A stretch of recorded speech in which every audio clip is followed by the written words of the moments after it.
This is Matt Hurt at Obsessive Viewer on Twitter. This is Tiny at Obsessive Tiny on Twitter. And this is ObsessiveViewer.com's The Obsessive Viewer Podcast.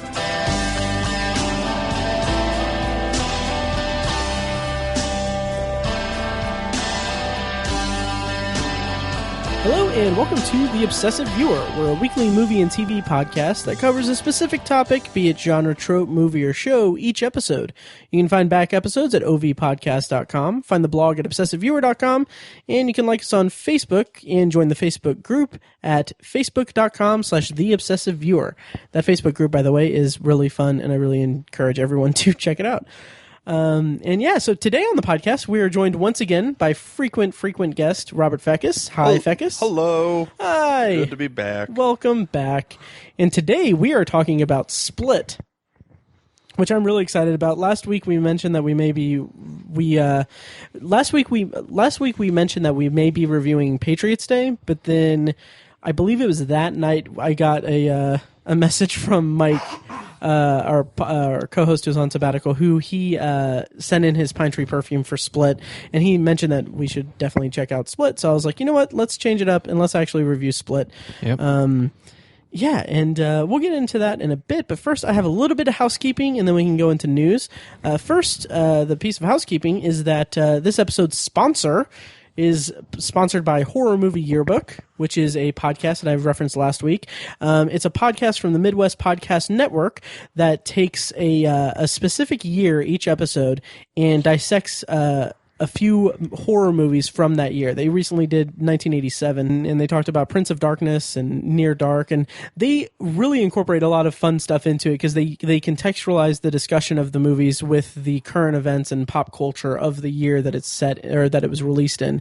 So it's a lot of fun. They play a lot of fun games in the interludes between the topics. So it's really fun. I highly recommend checking it out. It's Horror Movie Yearbook. You can find that at horrormovieyearbook.com and at Yearbook on Twitter. And as I said before, we're going to talk about Split, but real fast, we have a bunch of news actually to go through, guys. We didn't really prep this section really, but a lot of stuff has happened in the past week since the last episode. Namely, I just want to mention, Fekkes, I know that you're not bringing this up for Potpourri, but you've been watching Black Mirror. I have, yes. Which, of course, on my solo side project podcast Anthology, I do review every episode in a bonus episode series, which you can find at anthologypod.com. But anyway, I just want to point out, Fekkes, that you did send me a text. You've been texting me about your reactions to Black Mirror, and you said, and this is a direct quote, guys, I owe you a giant apology for taking so long to watch this show. I beg forgiveness. I hate when Cassie gets hold of my phone. I just know. So yeah, I really I had to take a screenshot. No, I took you were right. You were raving about that show for so long, and I was like, I'm sure it's decent. No, there's been some episodes where you just kind of have to sit quietly for a moment and ponder. Yeah. It's great stuff. Oh yeah, and Tiny, you just recently finished it. I did. Right? Nice. Absolutely, and I agree with Fekkes. It's really good. Nice. I don't apologize. Oh, well, that's... That was perfect. Okay, and then the next couple things, there's a few things here. I might see about doing a complete bonus episode regarding one of them. But anyway, the next up is Woody Harrelson did his Lost in London live stream movie. Did you guys know about that? I know nothing about this. Oh, really? Interesting. I don't know much about it either. No way. Okay. I think I heard about it, but Yeah, so he had basically his whole idea was that he I guess in London he got arrested one time and he decided to make a movie about what is the worst night of his life. And so he wrote the movie. It's Lost in London, and he shot it, but while he was shooting it, they live streamed the entire shoot of it into theaters in a Fathom event on it was the 20th, I think.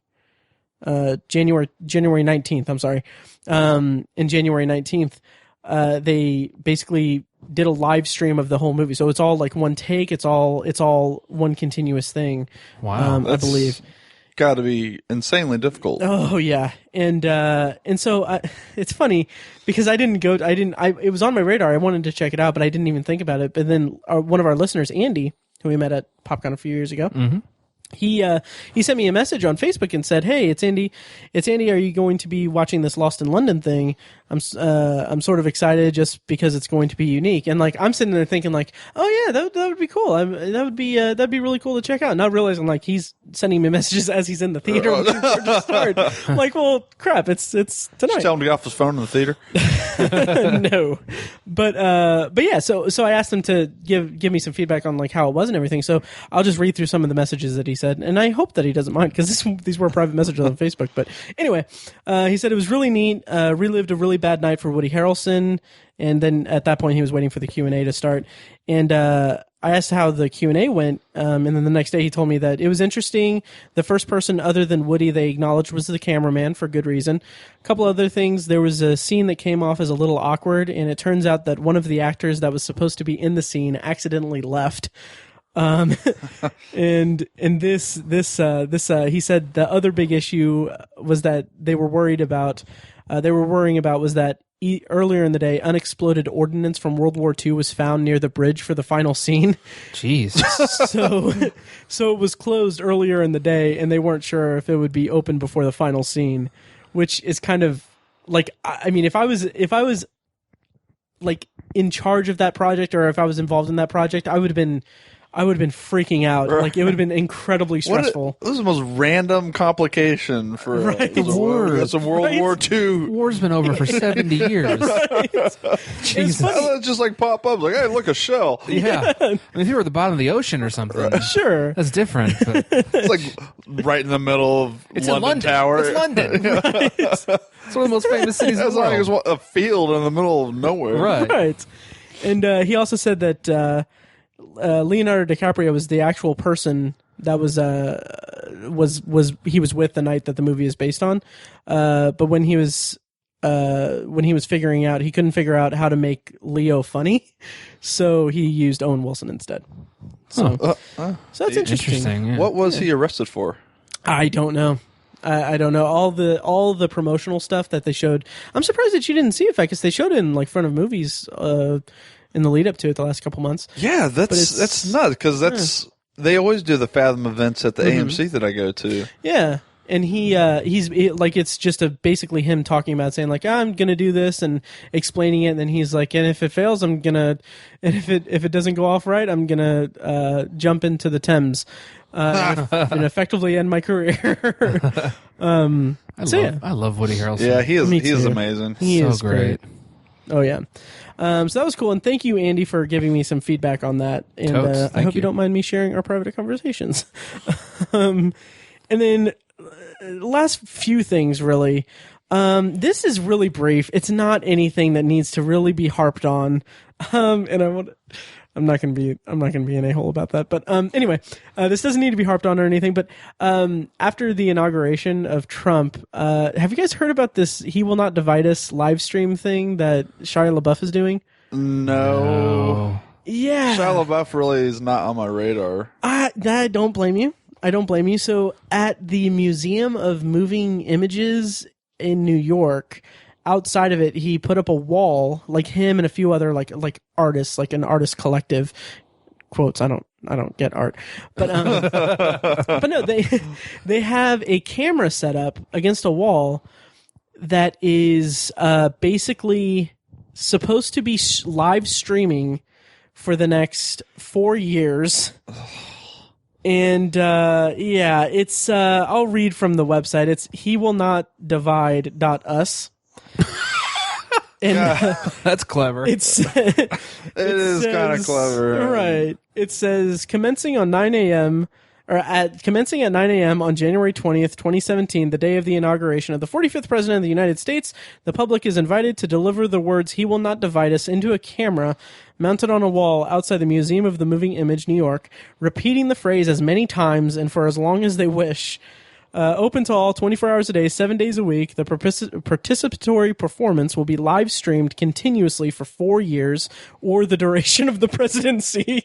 Damn. In this way, the mantra "We will not, he will not divide us" acts as a show of resistance or insistence, opposition or optimism, guided by the spirit of each individual participant in the community. So you guys haven't heard anything about this? I have No, not. but you know what? It's not I kind of like it. It's It's a tad pretentious, but It is. I kind of like it's fine. in Well, my. it's bold. Uh-huh. It's bold. Yeah. It is. It's a 4-year movie. Right. Well, and that's Hell of a runtime. That's the thing. It's exactly. And Suck it, Richard Linklater. I was weirdly fascinated with this Friday night. Like I didn't have much going on, so I was just hanging out in my apartment on my couch, Watching and this feed. I would check it like at random intervals. I'd be messaging my friends and being like, "Oh, check out the guy in the orange coat." There was this real it's weird. Well, I'm gonna go watch it now. Seeing- Like yeah. I'm gonna have to see Check it it. out. Oh yeah. Like seeing them just repeat the same damn thing over and over again in different ways. It's obnoxious. It's obnoxious, and for my taste, like I agree. I get it. I'm not my feelings on the state of the country and of the government is kind of falling in their line a little bit, but I don't really see a purpose for it. But the whole point of bringing this up isn't to bring politics up; it's to bring up that it's kind of fascinating. I think it'll be fascinating to watch the people that get up there and somebody's gonna go up there and fuck with it. And that happened yeah. last night. Yeah. Yeah, like it's kind of fascinating because the first night I was watching it and like there was one guy who first of all there was one guy in an orange coat that kept dancing like as people were saying it, but they weren't saying it in like a rhythmic tone. They were just saying, "He will not divide us. He will not divide us. He will not divide us." And by the way, when you hear that over and over again, it starts to sound like so many different things. What was the he won't have to bite us is what I was hearing.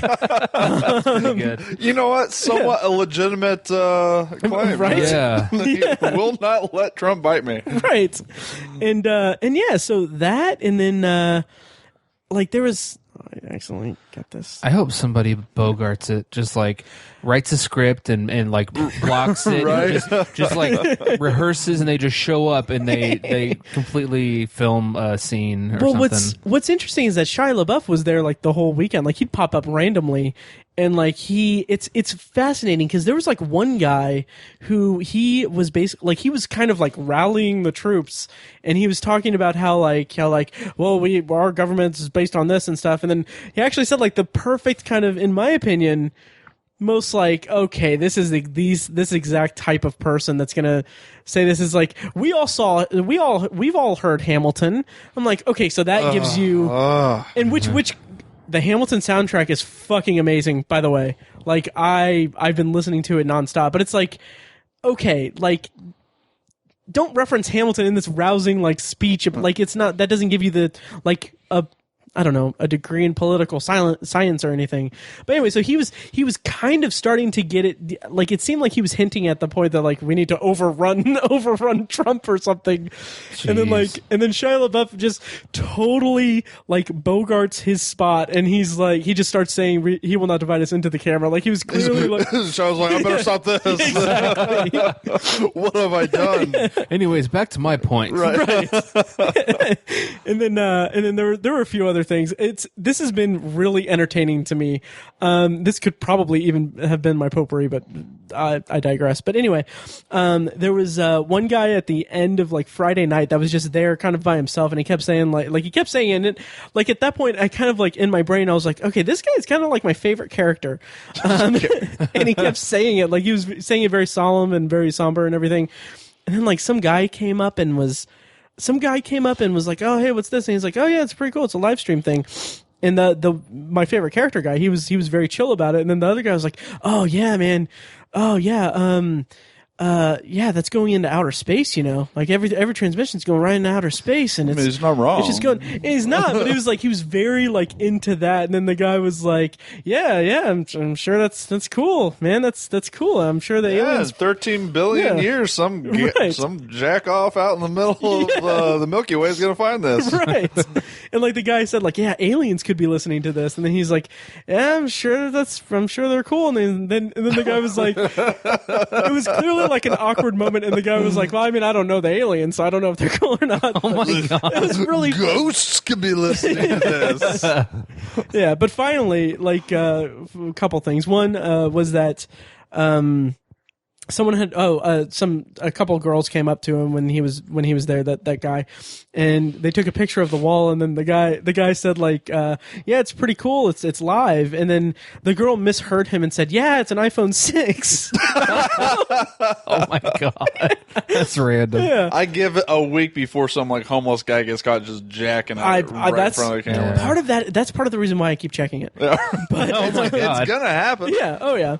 But anyway, and then a couple of things last night, and I won't bring this up all the time, but although I think I will set like I was reminders. gonna say for I myself. wouldn't mind a little updates of what you've seen. Right?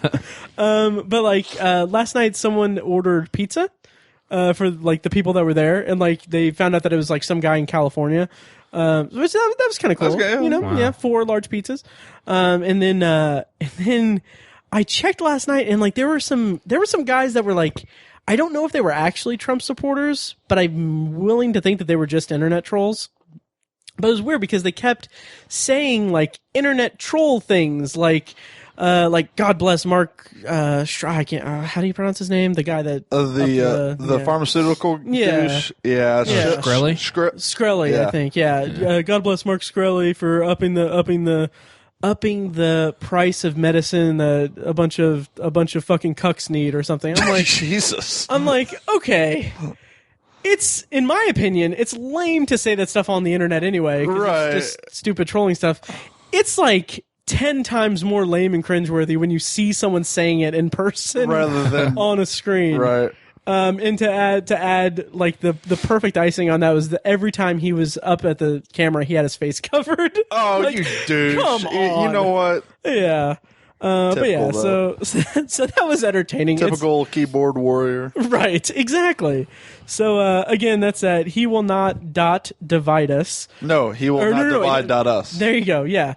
Again, that's at he will not divide us. And yeah, that was really something. interesting. Yeah. And then I have a couple other news things. I may just try to do like a bonus episode or something about the Oscar nominations because we don't really. Should we go into those? Yeah. I've just skimmed them. Okay. So the Oscar nominations are out there. We actually have a group discussion on the Facebook group, so there's that. If you join, please. I posted. Nice. I haven't checked the replies yet, really. And then finally, last thing, this also doesn't really need to be brought up or anything, but Oh man, there was a title for some jackass. movie that's coming out in December. I'm so sick of all the hype around these stupid Star Wars. Oh my god, I movies. know. I'm Everyone's so always- over it. No, the title for episode 8 was announced this week. It's going to be Star Wars: The Last Jedi. What do you guys think about this title here? love it. Yeah. Love it. Okay. I'm a fan. I think it's bold. Again, I used that word earlier, not to harp on it, but yeah, it's bold. There's so many implications to what it could mean. Mm-hmm. So, Yeah.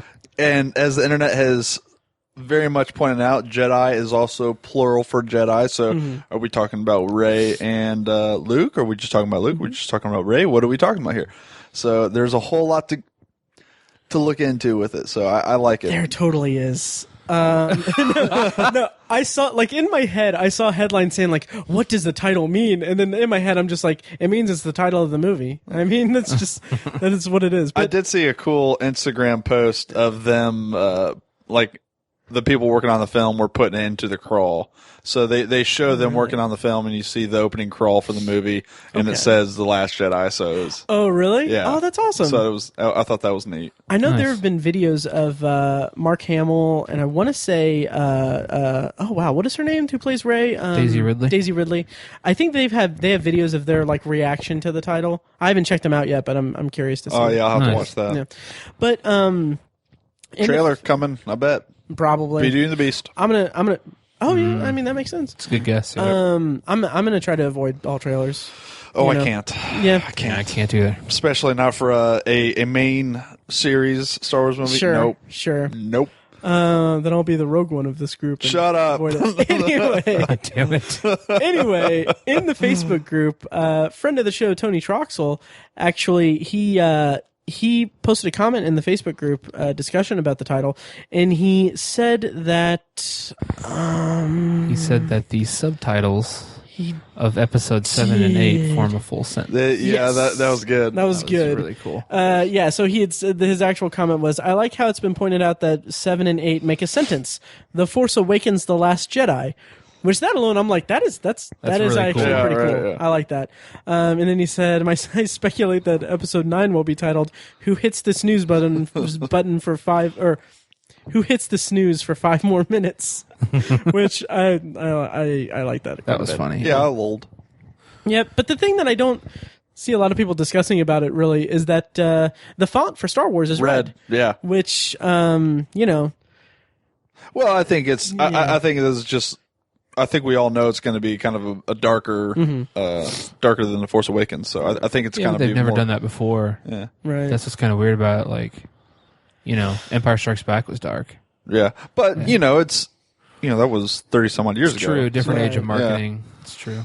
yeah. I don't know. Yeah, I'm not trying to read too much into the whole red font thing yet. I will Right. read too much into every little bit of information that comes out about this movie. There was I will say that my opinion of the title is I thought it was kind of just like I wasn't too crazy about it because I don't know, like you think of like episode 2, Attack of the Clones, episode 5, Empire Strikes Back, and it's like those have like very. Attack of the Clones isn't exactly a great title. I'm talking about though. just the phrasing, just the actual words used. It's more of an action type of like Attack of the like Should have clones been attacking. episode 8, the dueling of lightsabers clash, boom, boom, boom. That would actually be pretty cool. Pretty cool subtitle. No, but it just kind of feels like, okay, The Force Awakens and The Last Jedi. It's like, sure. I'm going to see it, but Damn right you I will. don't know. Yeah. Anyway, so that does it for news, and let's get into our review of Split. And before we actually do that, I do want to mention real quick, I forgot to mention this at the beginning, I was a guest on the Nerds You're Looking For podcast, their year in review episode. I was a guest on there and talked about my top 10 list. It was a blast. I had a really good time talking to them, so check that out at thenerdspodcast.com. And so, okay, Split is the latest movie from Mr. M. Night Shyamalan, which can we make a promise, guys, that we're not going to say Shyamalama Ding Dong at all? I had no podcast? intention of doing so. Okay.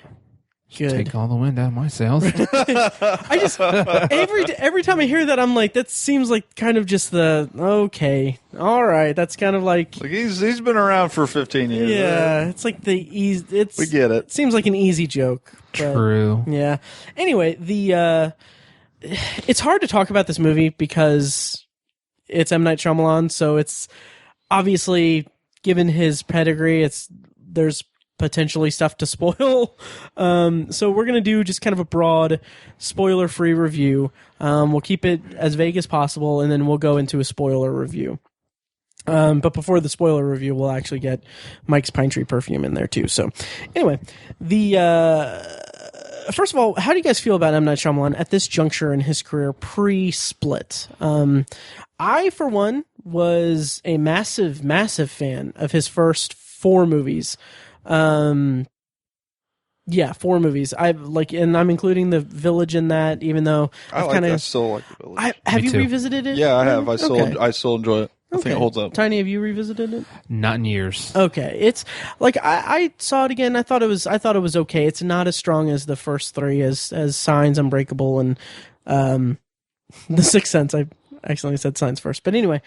But I mean, it's fine. I do like it still, but it's not as much as I liked it when I first saw it. But I was a massive fan of those movies, and then I kind of feel like he got kind of a little bit of an inflated ego. Obviously, The Happening happened. I'm not going in the actual. I've blocked that from memory. Yeah. So there was The Happening. I never even saw After Earth or The Last Airbender. And even The Visit. I talked about it, was it like a year and a half ago, 2 years ago? Yeah. About a year ago. Yeah, and I really did not like that movie. Even though people were saying that it's, they were pretty positive about it, saying that it was pretty good. I saw it and I just thought, like, okay, this guy is completely out of touch with how human beings communicate to each other. And also, it just seemed like the kids in the movie, it seems like he is so out of touch with like youth culture that it was glaringly like distracting how out of touch the dialogue was and the actions with the kids were for me in the movie. So I didn't like it, and I appreciated the twist in it, but also the end of it was like, oh, okay. Did not appreciate the twist. It was so telegraphed. I haven't seen it yet. Oh, okay. Not missing anything. Yeah, it wasn't good. But anyway, so I honestly, in seeing the trailers for Split, first of all, how did you guys feel about M. Night Shyamalan? M. Night Shyamalan's been a roller coaster with me, and kind of like you, because huge, peak when it comes to Sixth Sense. Unbreakable had always been my favorite. Signs, Village. I even enjoy Lady in the Water. I think that's a decent movie. I'm not saying it's a great movie, but I enjoyed it. There was aspects of it I thought were stupid, but for the most part, it was enjoyable. Yeah. Then Happening was one of the worst movies like I've ever remember seeing. Yeah. Yeah. And I didn't even see After Earth because it just looked awful. Mm-hmm. And with Last Airbender I saw because my wife was a huge fan of the show, and it's a terrible movie. Yeah. Yeah. That's what I've heard. So there was a valley of I was done with M. Night Shyamalan. Yeah. Then Devil came out, and I was like, I'm not going to go see that. And then I heard some hype about it, and it was on Netflix. Like, fine, I'll watch it. And I actually enjoyed it. It was a decent movie. He didn't actually direct it. I know, but he wrote it. Gotcha. Then The Visit. Then I was like, okay, we're back to he's going to, he had a little slight peak. Done. Because I hated The Visit. And then the trailer for Split came out, and to be honest, I thought it looked garbage. So I had zero intention of seeing this movie. Mm-hmm. Zero intention until I got a text from Matt saying, hey, you want to be on podcast review this movie? I was like, no, God damn it. Yep. Tiny, how about you and M. Night Shyamalan? Pretty similar relationship. I mean, he was, at the time I was collecting DVDs and Blu-rays. At the time, DVDs. I mean, it was before Blu-rays. When his career first started, I was like, this is one of those directors where I'm going to get everything he ever does. Yeah. Like, that's the attitude I had at the beginning, and I collected all of his DVDs for a while. But yeah, I lost all enthusiasm for his creative ability after The Happening and some of those other ones. I also agree, Lady in the Water is a decent flick. I think I haven't seen The Visit. Happening was terrible. Last Airbender was terrible. I think...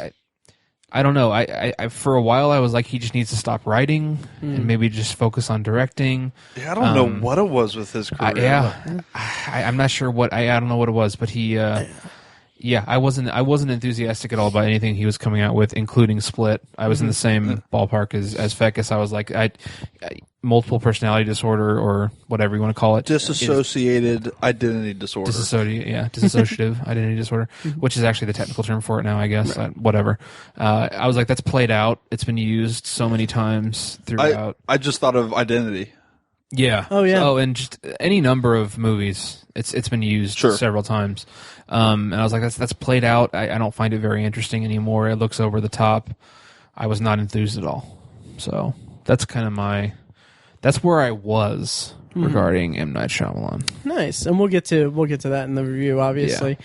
Yeah. And also, going into like going into Split, like, I mean, honestly, I was not interested in it. I think part of the I think to kind of talk about, like, to kind of go into what you guys were talking about with, like, what happened with him, I think that he just got a really big, like, inflated ego.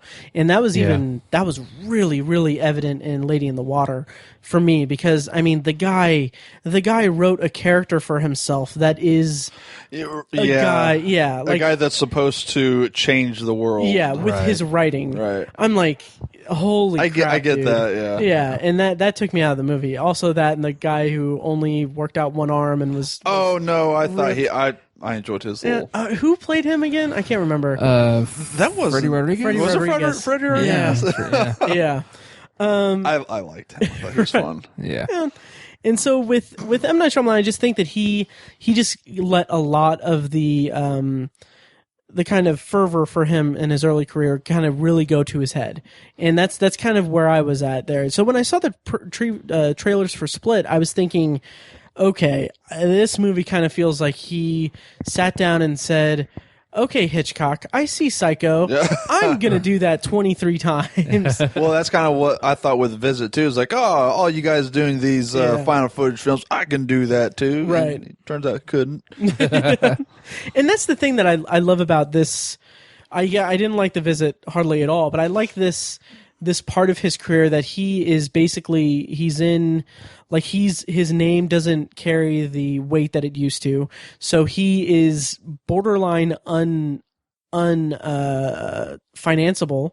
So now he's at Blumhouse Productions. I was going to say, this Blumhouse Productions thing kind of saved his career. Yeah, it's kind of like their whole thing is that Blumhouse Production, Jason Blum, he's the producer of it. He basically, that production company gives total creative control to the filmmakers in a budget of around like $5 million. And they have complete total control over the product, but they cannot go over that budget at all. So they meet the budget, they have complete control, they release the movie at a specific time of year. Opening weekend, January. Yeah. Opening weekend, it blows that budget out of the water with obviously. I mean, the Split made like I think $40 million. $40 million, yeah. Knocked out Rogue One. Oh yeah. So without like, let's stop kind of jerking each other off here and just talk about Split. So that's a preamble for our review of Split. Split is a movie. I'll just read the plot description from IMDb. 3 girls are kidnapped by a man with a diagnosed 23 distinct personalities and must try and escape before the apparent emergence of a frightful new 24th. This movie stars James McAvoy and Anya Taylor-Joy, who was previously in The Witch. Vivitch. Yeah, the Vivitch. Yeah. And we'll just kind of talk in broad terms and give our basic review of Split. So what did you guys think overall, without going into detail or I would even say kind of divorcing yourself from, because we'll talk about more Divorce yourself moments. from the last 5 seconds? Pretty much, yeah. So what did you guys think of Split as a movie? I hate to say it, but I really enjoyed it. Yeah. I almost wanted to hate it. Yeah. and I hate saying that because it's almost just like wanting to put your pet down. It's like, let's put M. Night Shyamalan down. Yeah. No, I walked out of that movie surprised to have liked it so much. Mm-hmm. And I don't know, like it kind of reestablished my fervor for M. Night Shyamalan, which is stupid because it's one movie. It's one movie out of like the last 5 that I've liked. But no, I really dug it. At first I thought going into it was going to be a jump scare fest, and it ended up being more of a thriller, which I appreciated. I appreciated the breaks and the tense moments for not so much levity, but the the conversations with the doctor and things like that. So no, I surprisingly really enjoyed this movie. Nice. Tiny, how about you? I just could not believe that James McAvoy was dead the whole time. Sorry, had to make that joke too. The obligatory dead the whole time joke. Right. No, I was really surprised at how much I liked it. Nice. I gave it like an 8 out of 10 on IMDb. So that's a pretty good rating. That is. I was shocked. I did not see this coming at all. I thought everything from the trailer made it look over the top to me. Made it look awful. Yeah, Just over the terrible. top. I mean, I saw James McAvoy, one of his personalities, it's no secret, it was in the trailer, is a boy, a younger boy. And I was like, that's not going to work at all. That's a terrible decision. And I was like, M. Night Shyamalan probably thought, oh, this is a bold choice. I'm going to have him play a child. And it just completely didn't work. But I don't think that was his intention at all with that character. And I think the gamble he took really worked. So that's just one example of the many things that worked in the movie. I think it was a return to form for M. Night Shyamalan from a writing and directing perspective. I was really impressed with it.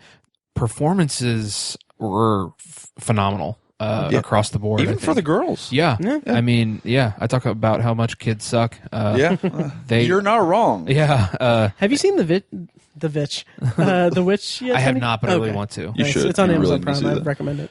Definitely. So performances were great. Writing was great. I love the cinematography. Same cinematographer as It Follows.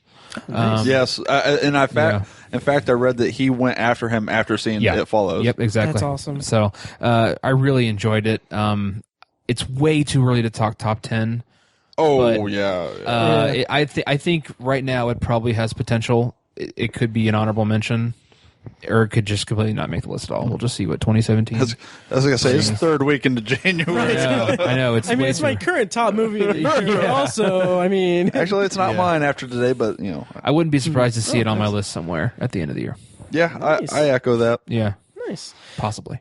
Okay, so for me, the trailer, I mean, like, I go back to talking about The Visit and how, like, I really don't think he knew how to write kids in that movie at all. And, like, in the trailer for Split, like, I just had I was so primed to dislike this movie because in the trailer, like in the opening of the trailer, is James McAvoy getting into the car after the girl has just seen that the father is in the back of is at the back of the car putting groceries away, and like the girl says to him in the trailer, she actually says, "Pardon me, sir, I think you have the wrong car," and like all I thought was like, who like a stranger has just gotten into your vehicle, like why are you not freaking out?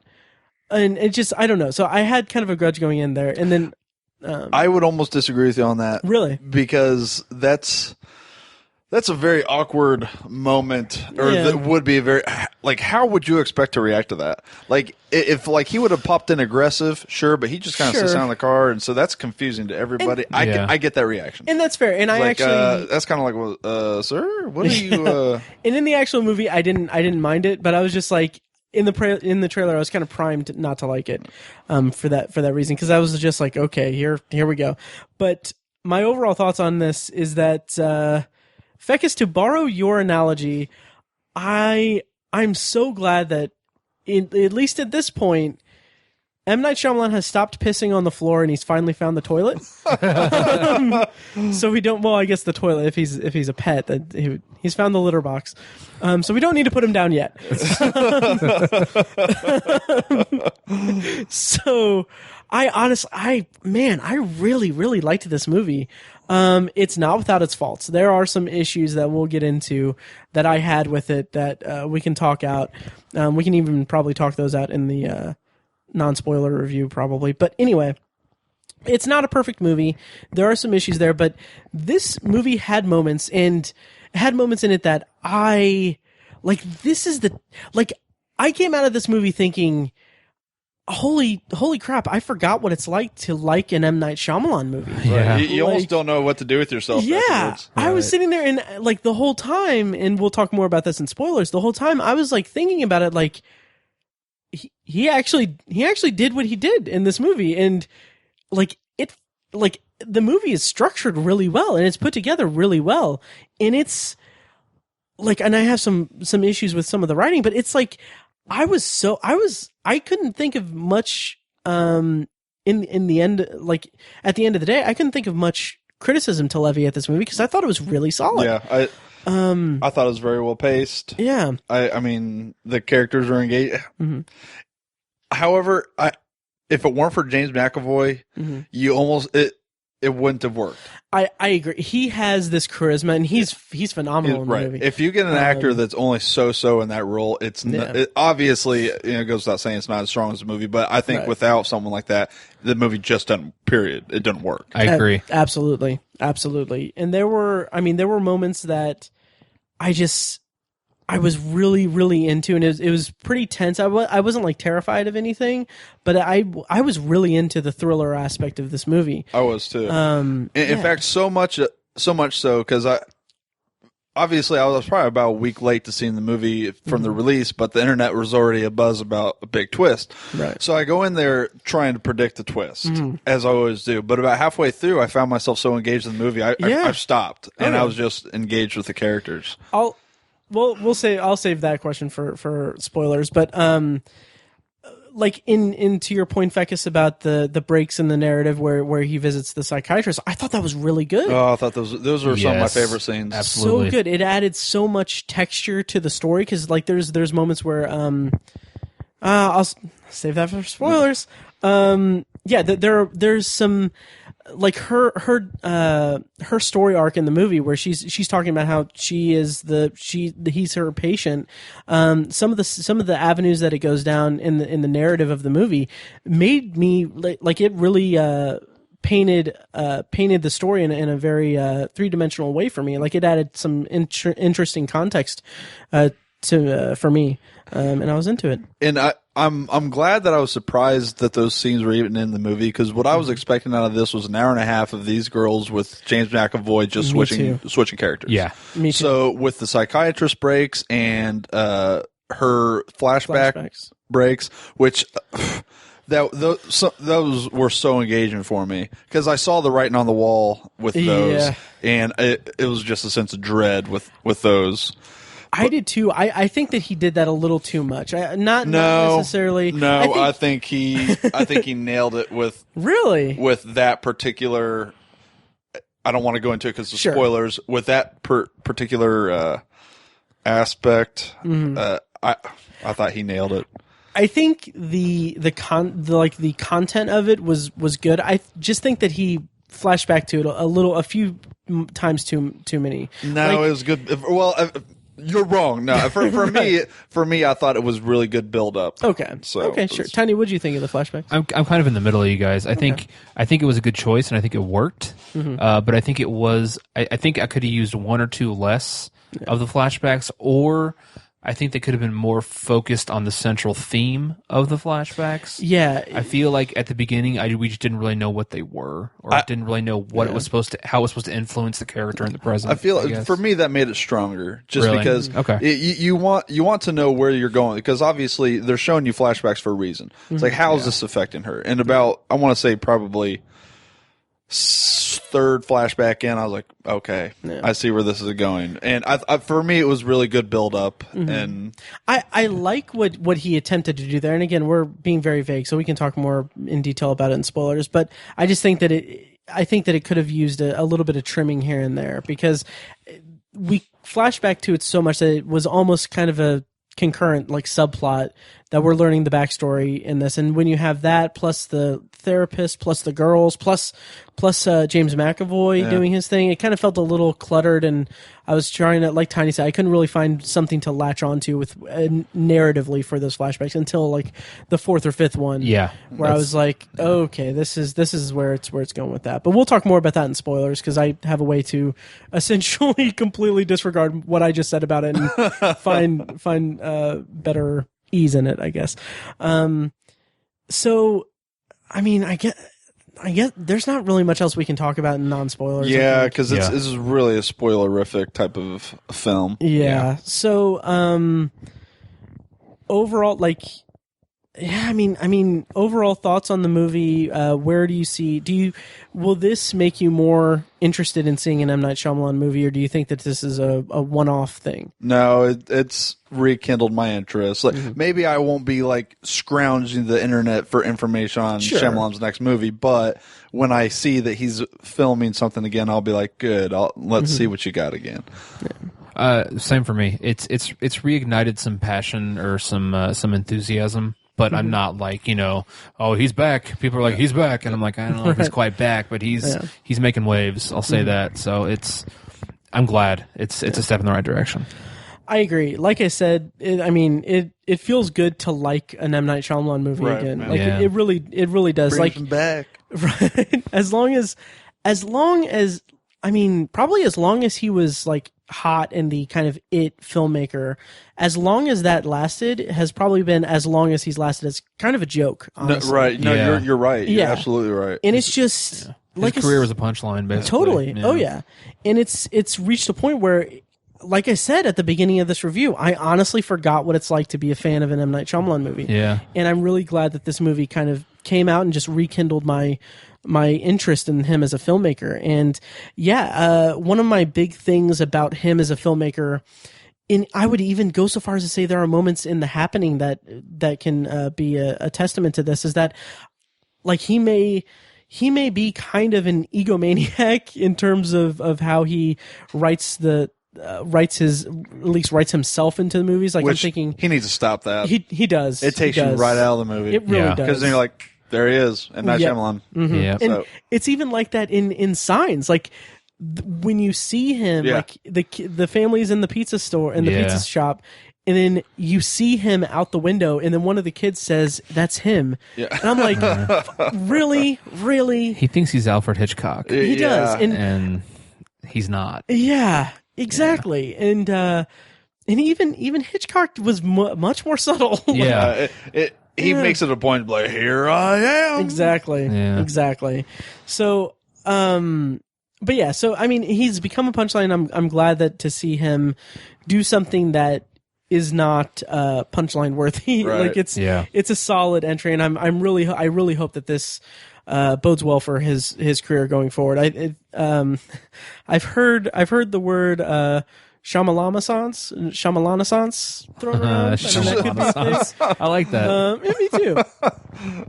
So, I mean, maybe that could be something we get. So that is our non-spoiler review of Split, and we're gonna have what I am gonna guess is a pretty big spoiler section, right? Because it is an M. Night Shyamalan movie. To kind of break up this, here is Mike's little 3-minute clip that he sent me on his way back from seeing the movie. It's spoiler free, and you can feel the pain of him talking about it because he wants to talk about it in spoilers. So here is this week's Mike's Pine Tree Perfume check-in in his review of Split. Listen up, this will only take a second. Hey Matt, hey Tiny, it's Mike. I'm super tired. I'm driving home, and I just got out of a movie. One a little heavy on the Pine Tree Perfume there, kid.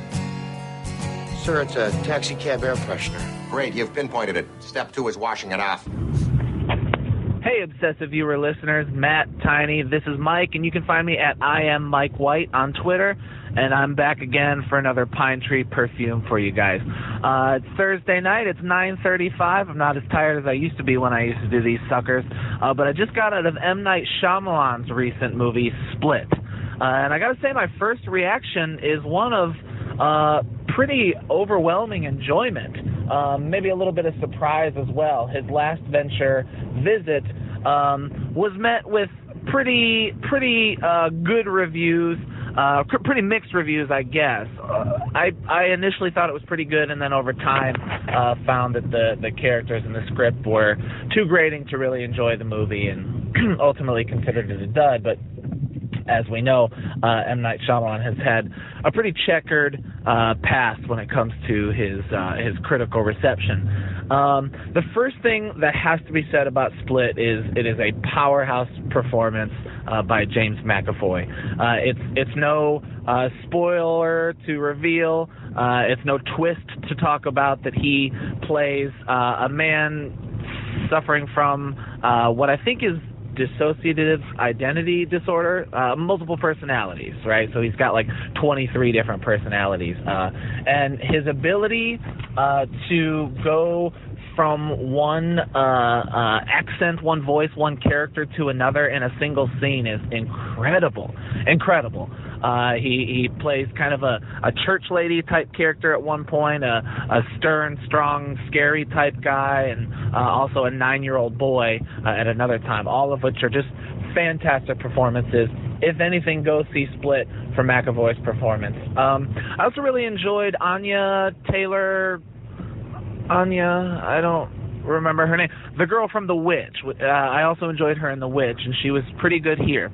I do have a few complaints about it, and unfortunately I can't really talk about them because I think they'll tread spoiler territory. There were a few flashback moments that seemed a bit incongruous and really kind of forced in terms of giving us what we need to move the story along, or I guess to end the story. The flashback scenes in themselves kind of put a little bit of a halt in the story as it was going, and kind of unwanted. Other than that, some of the performances were okay. I think aside from the female lead, the other two girls in the movie are I wouldn't say impressive, but serviceable at best. Better at least than the two kids in The Visit.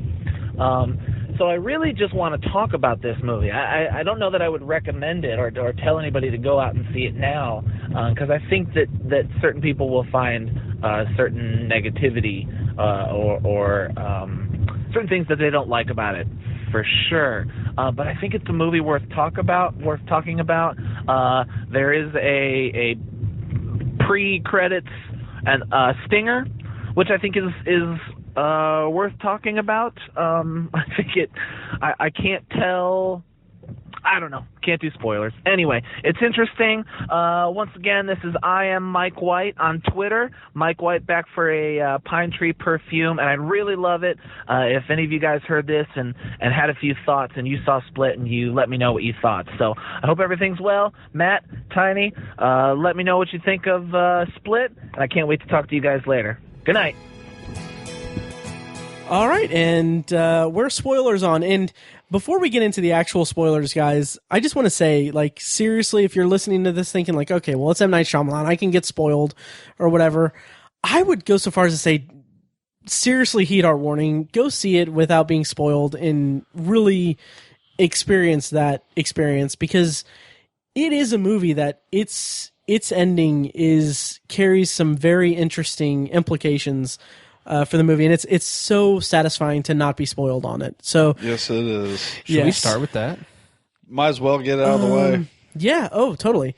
Okay. So that was my spoiler warning. Here is now the actual spoilers. So we are free for spoilers. Can you guys freaking believe I couldn't, dude, that the 24th personality was Professor Xavier?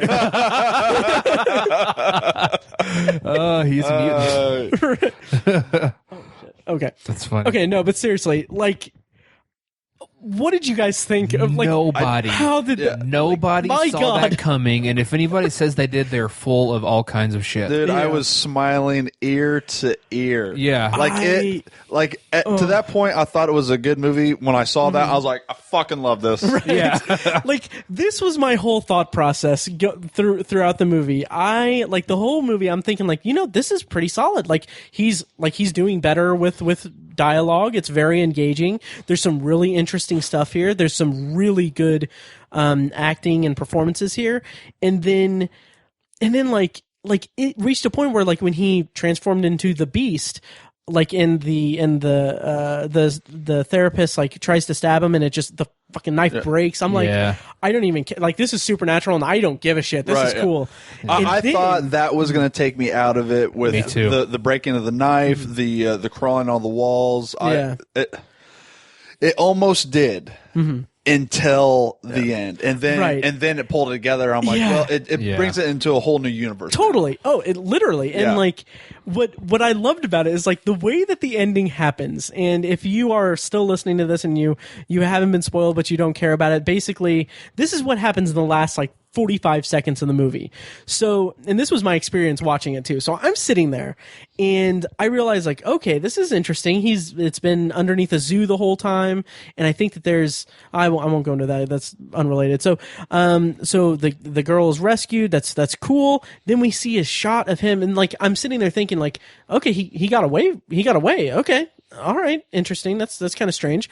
So then we see him somewhere, and he's talking into a mirror to, like, the Beast is talking to Hedwig, the kid, and they're talking about it, and like I'm hearing music, and I'm like, in my head, I was just like, huh, that's weird. That music sounds a lot like the music from Unbreakable, and I'm like, that's kind of cool. And then like in my head, I was like, I wonder if M. Night Shyamalan is like really insecure right now, so he's using the music from his old like a quality movie that he made. And then I was like thinking like, and this is all happening in real time as this is going on. I'm like, but wait, that's weird because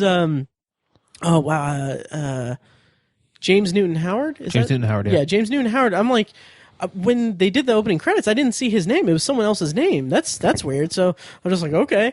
And then we get to the diner, and we get like a fucking slow zoom to the TV, and they're talking about how like and what's being called the Horde is, and I'm like, and then the music starting to swelling, and I'm like, I was sitting there, and I was like, what? Like I was saying out loud, like what? Oh my god! And then the fucking camera goes, and there's fucking Bruce Willis. Oh, yeah! It is so beautiful, and he's alive. Yeah. He's been alive the whole time. Yeah. And it's puts even more icing on the cake of awesome that is that ending is like the line that he says is they called him Mr. Glass. Mr. Glass. I was like, which is the same last line as Unbreakable. Oh my god, it's so cool, so cool. And like I was blown away by it. I was literally blown away by it. And then my friend that I saw it with was just like, I don't get it. Yeah, that happened. Love that. Like I was.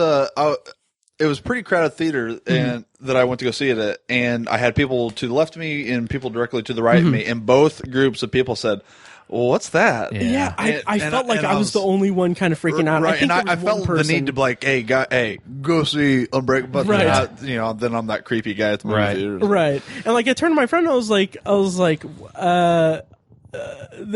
were like, I don't get it. I'm like, we just watched Unbreakable too. Yeah. And oh my god, it just it blew my mind. We just at that point we just saw an origin film. We just saw an origin film for a villain, and at that point I was blown away. Yeah, and now the whole him having almost supernatural powers, it makes sense. It fits, and it fits everything. Yeah, it fits it perfectly. justifies that. It's so and something I didn't even notice until I was reading about it was that. There's such an emphasis on like the train wreck, like the something about the train station with the Beast. Yeah, like he has to go to the train to get it, like to get it to come out, and like David Dunn's like big moment where he becomes a superhero is that he goes back to the train station, and his origin that finds it as a train wreck.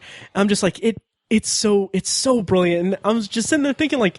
Fucking M. Night Shyamalan did that. Like, fucking did it.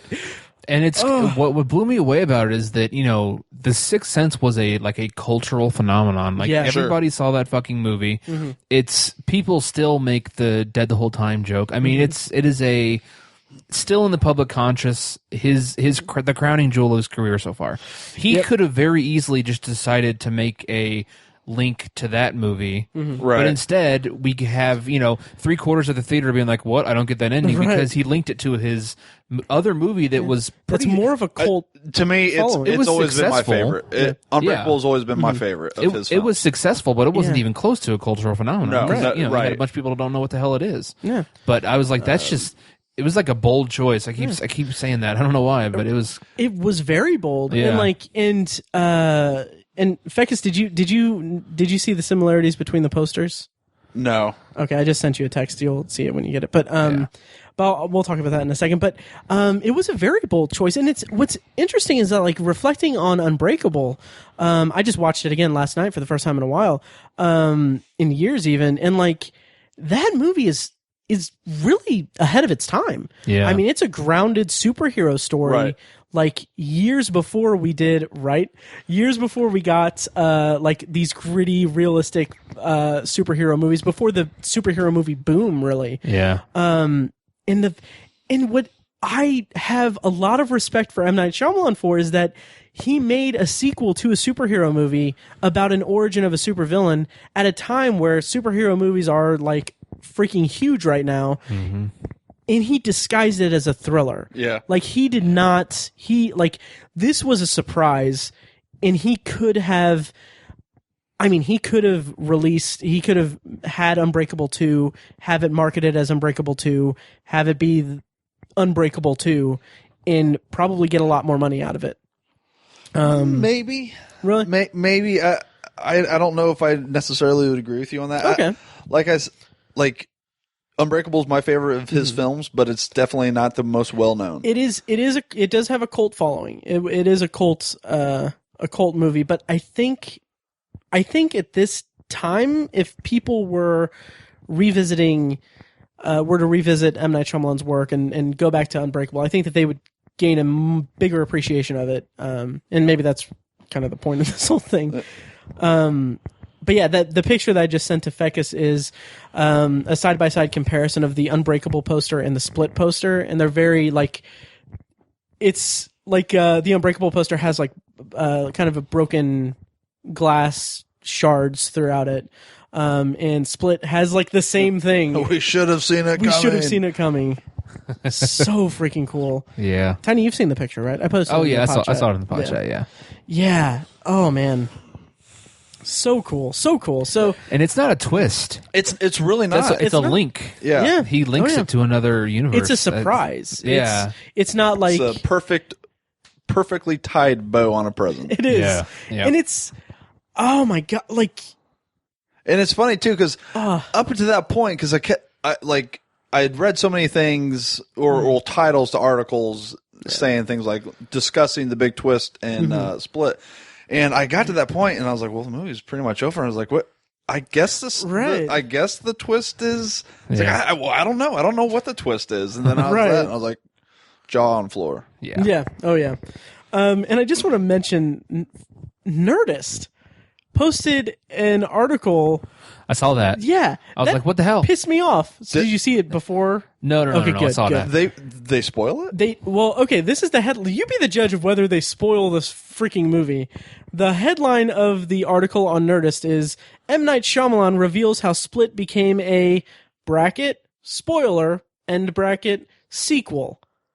Oh, fuck them. Like what? No. And then the URL for the link is nerdist.com/m-night-shyamalan-splits-unbreakable. Oh, come on. Like, what the No, fuck? That's not cool. No, Yeah. that is not cool. Not and Nerdist should even know kind better of. than that. They really Yeah. should. That sucks. Yeah, For I anyone, was... Ugh. I sent my brother a message saying you need to see this movie, and I didn't say anything else about it, and I really hope he sees it before this is spoiled for him. Yeah. Oh, yeah. And that's what I was telling a former coworker of mine that works in the same building I work in. I go down and visit him on my break sometimes. And we talk about movies all the time. And I'm like he's usually he's usually pretty like cool with like getting spoilers because he doesn't go to the movies that often. So like if I tell him about a movie, he's like, yeah, go ahead and spoil it for me. I'm like, okay, well, Rogue One, this happens. And so he's really lax on spoilers. But I was like, I saw Split. Go see it. Like, don't like. I know you're good with spoilers and everything. I'm not going to say a word. I refuse to go see it without reading about it and check it out. Because I can't remember a time where I've had that type of reaction in a theater. Because I was so blown away by what happened in that movie. Is anything else on your guys' radar that comes to mind? I'm trying to think, and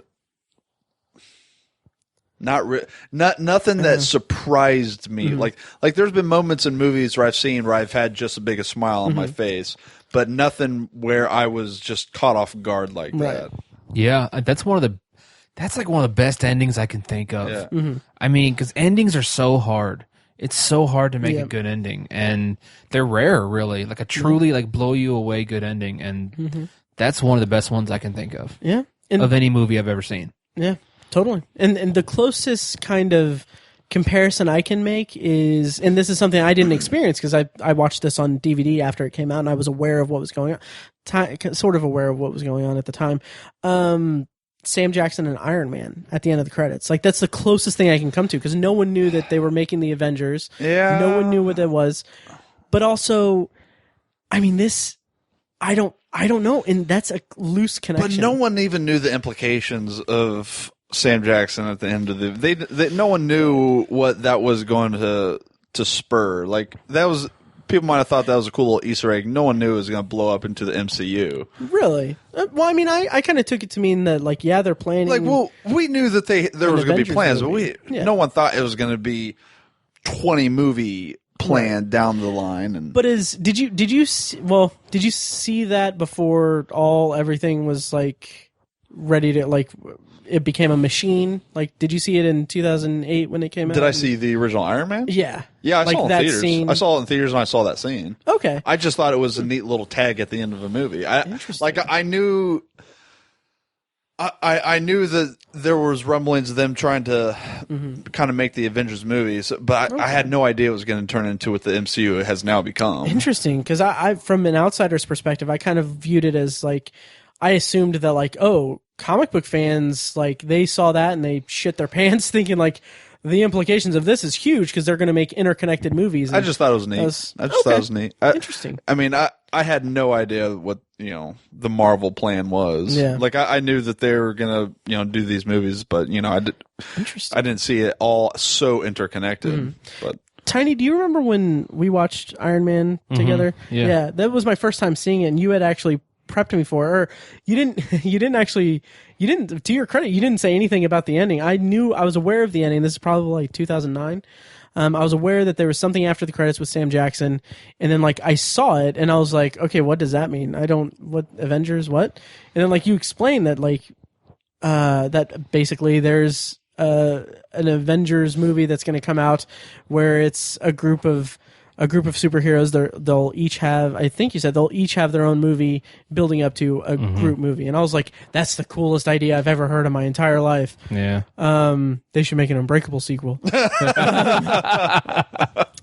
yeah. So anyway, that's a big tangent. But yeah, the way that this movie ends with, I mean, it's beautiful, and the implications of it is, like, M. Night Shyamalan has said for years that Unbreakable is his favorite movie that he's made. Oh, really? I didn't know that. And he has always wanted to make it a trilogy. And wow. I have, like, for some weird, I don't know what it is with me. I honestly don't know what it is, but I've always been, like, very much interested in just the concept of a movie trilogy. I think, honestly, it's my fandom for Scream when I was a kid, to be honest. That's not a trilogy. Yeah, that's true. That's true. But anyway, but I've always been fascinated by the idea of a movie trilogy, and it's like, which also makes my lukewarm reception to, no pun intended, to Star Wars even more perplexing to me. Cause that's 2 trilogies now, almost 3. But anyway, I've always thought that, yeah, he can, I would love to see an Unbreakable trilogy where, this is the introduction. The first one is the introduction of the villain. Second one, maybe he fights with Elijah somewhat. And then the third one is finally, the big thing. The big culmination. Yeah. I think this way, first of all, it's unique as far as trilogies go because basically here's an origin story for the hero. Now here's the origin story for the villain. And now we're going to put them against each other, which I think that's brilliant. Is it stupid of me to think I would be really excited to see M. Night Shyamalan do essentially Unbreakable 3 with David Dunn and Kevin going up against one another? Like, I think that's what's coming.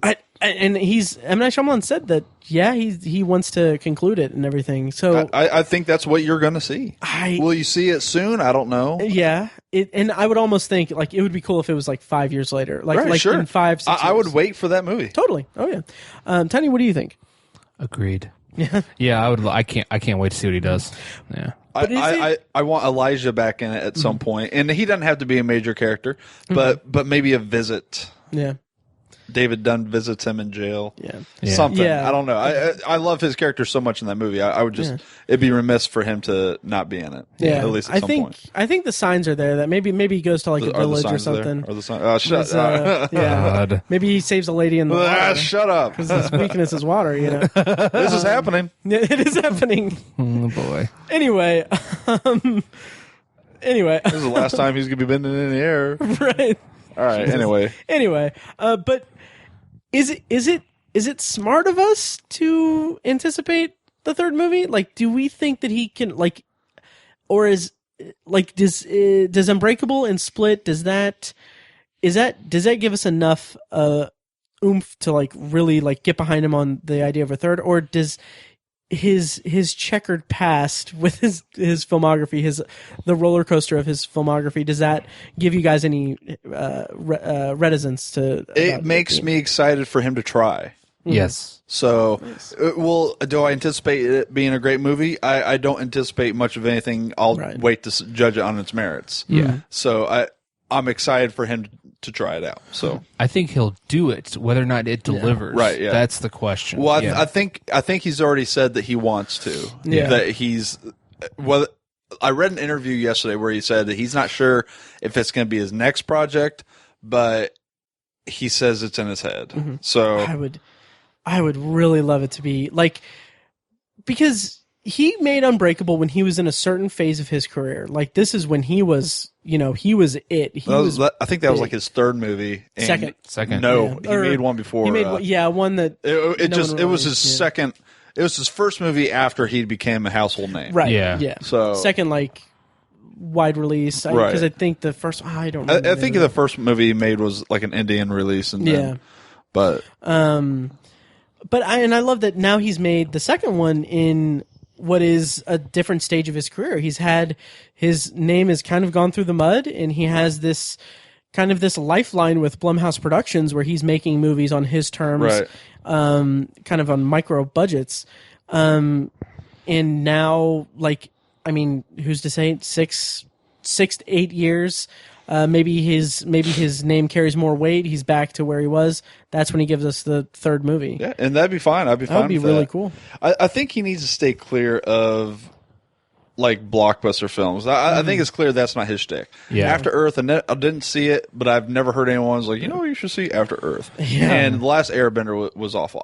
That's not his type of movies. He needs to stick to this sort of lower budgeted, more nuanced filmmaking. Yeah, agreed. Absolutely. I didn't think After Earth was that bad. It wasn't. It wasn't a good movie, but it was watchable in several parts. I got 15 minutes into it, and I was like, I just didn't have any desire. I hate Jaden Smith as a human being and as an actor. Fun fact: he was on the live stream for "He Will Not Divide Us." You don't say. Right. Probably talking about how how is it possible that clouds aren't the cushion in our pillows? Surprise, something ridiculous like that. Oh boy, they're not. I mean, they could be. They could be. Do you look inside the cushion of your pillows every day? You don't know. No. Yeah. Exactly. Wow. So do we have anything more to say about this twist, or can we? No, I think we can move on to the. Yeah. So we can go the flashbacks. I think that the kind of it was pretty obvious that there was something the guy cast as the uncle is this he's a very imposing figure, and you kind of think okay, well, maybe they're hinting at something weird going on there. And then I felt like it was a little late in the movie that they revealed that he is molesting her. Yeah. I saw it earlier. I really did. Yeah, I saw it coming, and I don't fault the filmmaking at all as in I'm so clever. I saw that. For whatever reason, I saw the writing on the wall with that, and I can't remember at what point in the flashback it was. Maybe it was. Maybe the first time they introduced the uncle, he had the vibe. He had this weird vibe. That guy always plays a scumbag. I've never. I don't recall ever seeing him in anything. I don't remember his name, but I've seen him in a handful of things. Yeah. I feel like there's a couple things they're trying to telegraph with the flashbacks, and the first thing they were trying to tell us is that she's been kind of trained to deal with stressful situations. Like her dad kind of raised her, as a hunter, if you will, and so she has that kind of mindset. So I think that's one of the first things they tried to establish with the flashbacks, and I think they did that relatively successfully. And then the abuse, that she's kind of a damaged, tortured person, which works out for her in the end. That's the other main thing they try to convey with the flashback. So I think it was successful in that respect, but I feel like that was just a little bit sloppy. Not sloppy, but just kind of conflicting that they had those two major things they were trying to telegraph with the flashbacks, so that they had to do it more often. And do you think they should have maybe left out the hunting portion? Maybe not. Just focus more on the mental aspect. They had to try to blend those two things together. And I think it was a little clunky. I feel like you can't put the reveal in of the molestation too early. Right. Yeah. That's true. Yeah. But I also think that they kind of revealed it a little too late. Like it was like, I mean, it was. I don't remember exactly where it was, but it was like, I mean, granted, the molestation is revealed relatively quickly, I guess, after a few of them, but the real the scene where like her dad's dead and he's now her caretaker or her guardian, like that came out of like kind of nowhere to me. I was like, I don't like okay, that's a lot of information to take in as we're going into the climax of the movie. For me, that was just heartbreaking. Oh, it was heartbreaking. Yeah, I just kind of wish that there was a little more. Like maybe, I don't know, maybe put that a little sooner or kind of, I don't know, edit it. It was really abrupt. Yeah. It was, I'll give you that. That portion of the backstory was a bit abrupt. But it's, again, he's juggling so many narratives at that point. It's really hard to flow smoothly in and out of those. So it's like I can't fault him too much. And with the hunting thing, like, it's funny because... maybe this is by design. Maybe this is M. Night Shyamalan finally achieving sentience or finally achieving self-awareness. Becoming one with himself. Yeah, because a running theme in all of his movies, and it's kind of become a point of contention, for me at least, especially with The Visit, is that he has this habit of introducing character backstories or elements to the movie that have to pay off in the least subtle way possible. So, like, another thing about the trailer that I was worried about, and I'm so glad that it wasn't even included in the movie, was there's a line in the trailer where one of the girls says, "There's flowers on the pillows, there's flowers there, what do they mean?" I'm like, oh great, it's gonna be some weird thing that it's gonna, like, oh, the flowers just have, like, one of the characters' dying wife said something about flowers, and that's why they have flowers everywhere. He had an allergic reaction to flowers and died. Exactly. And that's like I really like Signs. But, I mean, like, the swing away Meryl thing, the water, like, the glasses of water, it's like, it's less about creating a cohesive story that leads elegantly into a thing that pays off, and it's more like putting these random things throughout the movie and only having that be part of their backstory to have them pay off, solely to have them pay off. Yeah. But here, what I feel like he did was that he introduced that concept by having her be trained with hunting with her dad and uncle. So we get a lot of scenes of her just learning to hunt. So it's like, okay, well, later in the movie, she's going to have a shotgun. She's going to be able to fire it at the beast and everything. Know how to load it and everything. And know how to load it, yeah. And also, like her dad taught her how to anticipate movement and how to how to hunt. So like that's how to at least read a situation. Yeah.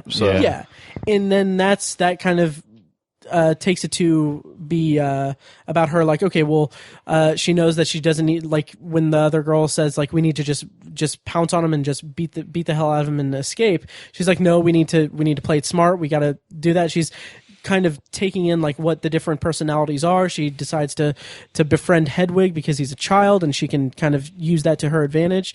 And it's like, it's really interesting characterization on the movie's part. Yeah. And what I appreciate about it, even though a lot of the, like, the molestation and the guardianship thing and everything is kind of late in the game in there, I feel like that part of that might be by design because M. Night Shyamalan knows that, like, okay, people are anticipating that I'm going to give like not really spoilers for the visit, but there's an element, like one character has a backstory where he played football and it made him like he wasn't good at it because he froze in place when he should have like tackled or something, and so like the climactic moment, he's frozen in fear, so he has to go and take action and overcome it. But like that could have been her thing, like oh no, wait, she's actually a victim of a horrible crime and she's still a victim of it. And it's like this, it informs her character a lot more than just a experience with a shotgun would have. And that's my rant on that. You guys talk. Yeah, I really like the line when they're first in the room and she says, "We don't even know what this is yet." Yeah. That was, it was like an interesting premonition because we as the audience didn't even know what it was. I was just going to say that. I mean, but like it's maybe it's a little tacky in that regard, but I thought it was a good line because I think it influenced the flashbacks well. No, I agree. I really enjoyed that line. Incorporated the flashbacks well. Yeah. What did you guys think of the actual, like the captive side of things? Like the movie presents itself as, these girls are held captive by this crazy guy with multiple, like with different personalities living within him. But the movie itself is like, it's not, obviously at the end of it, you realize that you're watching an entirely different movie. But also throughout the runtime of the movie, like, we're not spending, like, the girls are separated and then we barely see those other girls. I don't have a problem with that, only because you really get that the focus is going to be on this one girl. Like, she's the main premise of this film. Yeah. And she's the survivor in a sense, so I'm okay with that. I have no problem kind of forgetting, because you don't forget that the two girls are still there. Right. It's in a way, it's in a sense it's killing them off without killing them off, because now we focus just on her. Right. And they're still used in a story plot point towards the end of the film, but like I said, it's fine. It's better to focus on just that one character than to have to focus on all three of what they're doing. Yeah. I agree. Oh yeah, Tiny. The movie being marketed as a kind of a captive victim thing was just a clever marketing ploy, basically, because that's really not what the movie's about. So I almost forgot about it, to be honest. But the movie blends so many different ideas so well. There's horror elements, there's thriller, there's action, there's actually some, I think, really funny comedic relief throughout. Not really funny. No, I agree. You're right. Pretty funny comedic relief throughout it that was really effective. So it blends all those things so well. But one of the it was pitched, or it was marketed as a horror movie, and I think the scariest line in the movie is, I referenced earlier, she said that we don't know what this is yet. When the character of Dennis, who's the strong one, the personality Dennis, he comes in and talks to the girls, and he says, "I apologize for my behavior earlier. I shouldn't have done that. I realize that you are sacred food." Yeah. That scared the shit out of me. I was like, what the fuck does that mean? That was really scary. Yeah. I was like, he's going to eat them? Like, it scared the shit out of me. And I thought that was really, it was so subtle, but really scary. And I was like, I was like, this is going to be a fucking good movie. Yeah. And the kind of payoff to that, really, where you see at the end when they're like the escape is happening and all that, you just see, like, she opens the door and you just see the girl and then she gets dragged. Yeah, that was very effective. Amazing. Yeah. It's much more effective to do that than to see some like bloody gore fest. Right. It's that was almost terrifying. Yeah. And so let's kind of transition a little bit to the therapist, who I thought, like, throughout the entire movie, I was like, yeah, she's dead. She's not. Yeah, right. Yeah. It was kind of a little cliche there. I wouldn't know if it's cliche. It's predictable. Yeah. Predictable, sure. Her gamble's not going to pay off. Right. Right. Yeah. And that's evident. And even again, like the whole, like the twist of it being in the Unbreakable universe is funny because, like, there are what would be considered hints are like there and laid out. Like when she goes to where he is, I guess the little, I don't know if it's a house or anything, but it's underneath the zoo. Essentially. Yeah, it's kind of like the workers' quarters, I guess. Yeah, the maintenance, whatever. And like you see, like, in the moment, I saw, like, she pulled up in a taxi. It was a Philly taxi. I was like, huh, Philadelphia. He shoots all of his films. I know, and that's what I'm saying. Like, it's more like that could be construed as like, oh, that's a hint that it's in the same universe. But it's like, because I think The Visit wasn't in The Visit was in Philadelphia. Yeah. They were all Philadelphia. Yeah, but like just seeing that, I was like, except for After Earth. or Last Airbender. Signs was Pennsylvania, but not. That's right. Philly. Yeah. But like going back, like you would think that like, in a normal movie that could fit as like a clue. Sure. There. Yeah, but also I think that the magic of that ending is that it's really playing on the tropes in this universe or these trademarks that M. Night Shyamalan has cultivated for himself in his filmmaking. That was that. I wanted to bring up.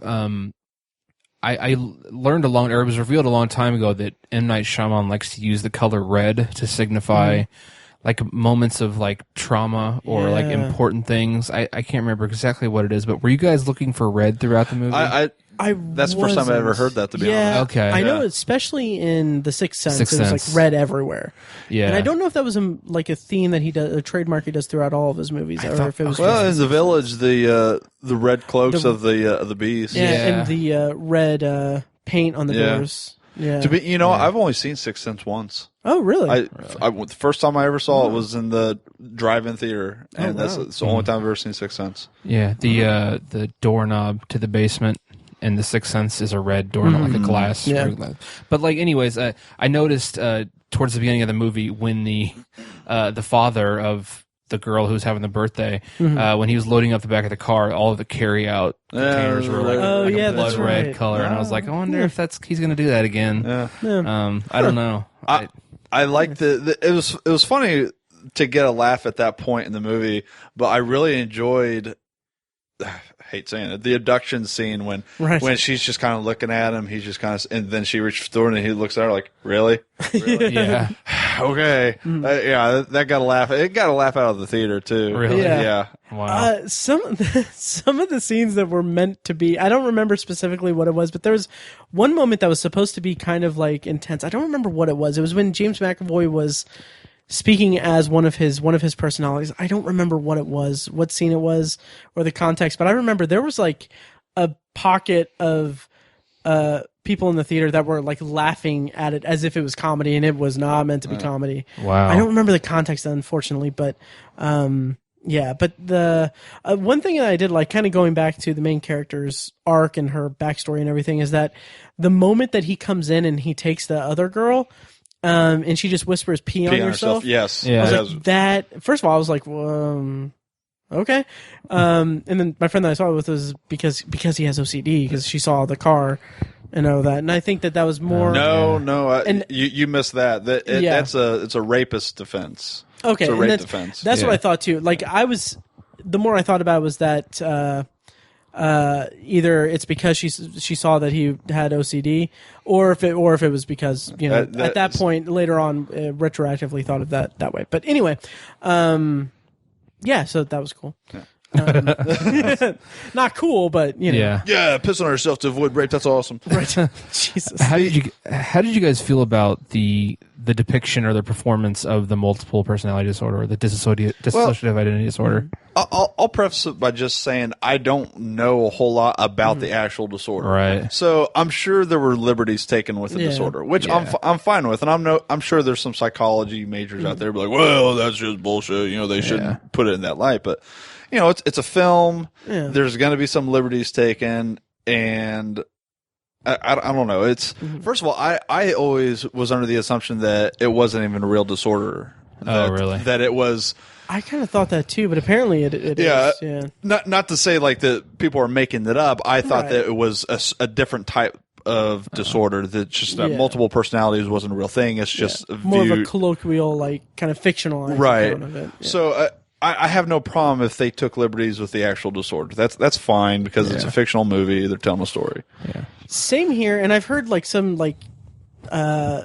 discussion here and there that like, oh, it treats mental illness and stuff like that and poorly, and I'm like, it's a movie. Exactly. It's not like they're coming in there making fun of people with disorders. Exactly. Yeah, and that's exactly where I am too. I'm like, I don't care. Like, I mean, that's a little harsh, but like, it's like, well, it doesn't offend me. Yeah, it doesn't. Yeah, I'm not offended. I'm not going to go on like a soapbox and talk about like, oh, this treats this mental disorder as like harmful and everything. It's like, okay, if you're stupid enough to think that like, okay, this is actually something that's is affected by like people with this disorder, then I'm sorry, but there's nothing that I can say that's going to get through to like you. M. Night Shyamalan's making this movie to be disassociated identity disorder. Yeah. Like, fuck these people. I'm going to make this movie. Exactly. And like my thought is that like, okay, so you know, when he made Unbreakable, he was just a big middle finger to the people with osteogenesis imperfecta. Right? Yeah. It's like, okay, they're all supervillains. Right? Exactly. The one thing I would say is that like, you know, with The Visit, there's kind of a depiction of like dementious type behavior that's like, okay, maybe that's a little not cool, but it's a movie. Well, I'm that not was gonna go on that was a dumb movie. So exactly. Whatever. Yeah. I feel like it's kind of turned into a tool for storytellers to use because again, I don't know a ton about it either, but I know that it's pretty rare. Sure. It doesn't really happen that often. But when it does happen, it's usually not to the extreme that it's depicted in movies, which is fine. I don't really have an issue with someone using it as a storytelling tool, but I feel like it can be difficult to pull it off. I'll put it that way. And I feel like, especially from a performance standpoint, like it's a great, I think it's an interesting storytelling tool that's used to decent enough effect, but I feel like the performances can really suffer because it's hard to pull off. But I love James McAvoy. He did it masterfully. He did a great job. The scene that really stands out to me is when he's having a session with the therapist, and basically the personality of Dennis has been pretending to be the personality of Barry. Yeah, that scene. And he kind of like transitions in, like you see him transition between the personalities. I was like, holy shit. Yeah, he killed that scene. That was like my favorite scene. Right. Him going from Barry to Dennis. It was beautiful. Yeah. And it's like it's surprisingly physical because Dennis is obsessive compulsive, so he's constantly having to interact with like the props that are on the like he's moving a candy dish and he's adjusting all these things and he's a fidgety person, so it's like he just incorporated so much into that performance. I was like really impressed, and I was really worried about the young boy character Hedwig. Me too. Yeah. I was like, it's probably not going to work. It's going to be stupid, but he made the character integral to the plot, right? Which really worked, and I was surprised to see. And also, I think he being M. Night Shyamalan, he used the character for comedic relief, which is one of the best ways you can use a character like that. Because if you try to be serious and like really take that character to heights and stuff like that, it usually doesn't. I think it would have had a lot more. It probably would have failed. I don't think it would have worked. But to have him be pretty funny throughout a lot of the parts. That worked really well. The "you might be pregnant" thing got a big laugh out of it. That was great. That was a great little scene. Yeah, again, the dance scene. The dancing, the dance was great. The dance scene I thought was kind of stupid. I dug it. I thought it was funny. It was such something that a 9-year-old boy would do. Exactly. And that's totally totally agree with you there, but also I hate 9-year-old kids. That's a whole other thing. But no, in my head, I thought like I didn't think of it as like, oh, that's what a 9-year-old kid does. I thought of it as like that's what M. Night Shyamalan thinks that kids do, and it just felt like because I remembered in The Visit, again, tiny, somewhat spoilers, so, you know, I don't care. Earmuffs. The kid with the lisp has, like, I believe 3 different rap freestyle moments. That is so dumb. Wow. So stupid. And to be fair, that kid is older than 9. That's sure, you're right. But yeah, not that I'm not defending anything from The Visit. It's a terrible movie, but I defend that dance scene. I agree. That's something a 9-year-old kid would do. And again, it's not like he is. It's not like he's a normal well-adjusted 9-year-old. He's a personality in battling with 23 wins, which I really liked the concept of all of the all of the personalities kind of fighting to For the light. to have the light. Yeah. And I liked the idea of that the whole plot is about how 3 of those personalities kind of team up to take the light and to bring out the beast. I thought that I love the fact that they have these was- personalities that put 2 of these other personalities in exile. I love that Oh, yeah. concept. That's great. Me too. That was really cool. Yeah. And I thought the beast payoff was very well done. Yeah. Me too. That was intimidating. It was terrifying. He did a great job. Oh yeah. And even as I was watching it, before I knew that there was this link to the Unbreakable universe, I was like, he could have gone over the top with this as well. Sure. He M. Night Shyamalan again. He could have gone completely over the top with this. We could have had like a ridiculous transformation into a literal beast, and it would have been stupid. I thought that's what was coming. Yeah, and I was like, that wouldn't have worked. That would have been dumb. But he made it just slight enough of a chemical change, and like it's obviously it goes to supernatural heights. Yeah. But like, I don't want to say it's within the realm of possibility, but he didn't take it to such an extreme that it was ridiculous. Right. It was totally buyable within a horror thriller universe. Right. Definitely. Genre type thing. I thought it was effective. It was just really effective. No, I agree. And scary I thought it was very well done. Yeah. Here's what I thought was going to happen when I was searching for the twist. Yeah. What were your guys' theories on the twist? This was, if it were going to be how I thought it was going to end up being a bust for me as a movie.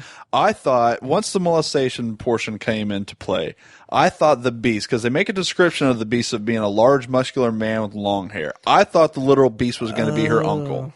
And I thought in the end, all this was playing out in her head, and she was going to be the one with multiple personality disorders. And I was about to ready to kick a chair over and be like, we all saw Identity, go to hell. Right. So I thought that's what was going to be the literal. I thought that was going to be the big twist. And, her not pulling the trigger in the original flashback, she was finally going to defeat her demons and come out of her disorder. That's where I thought the movie was going. Thankfully, it did not. Right. Tiny, did you have any theories? I thought James McAvoy was going to be the adult Haley Joel Osment.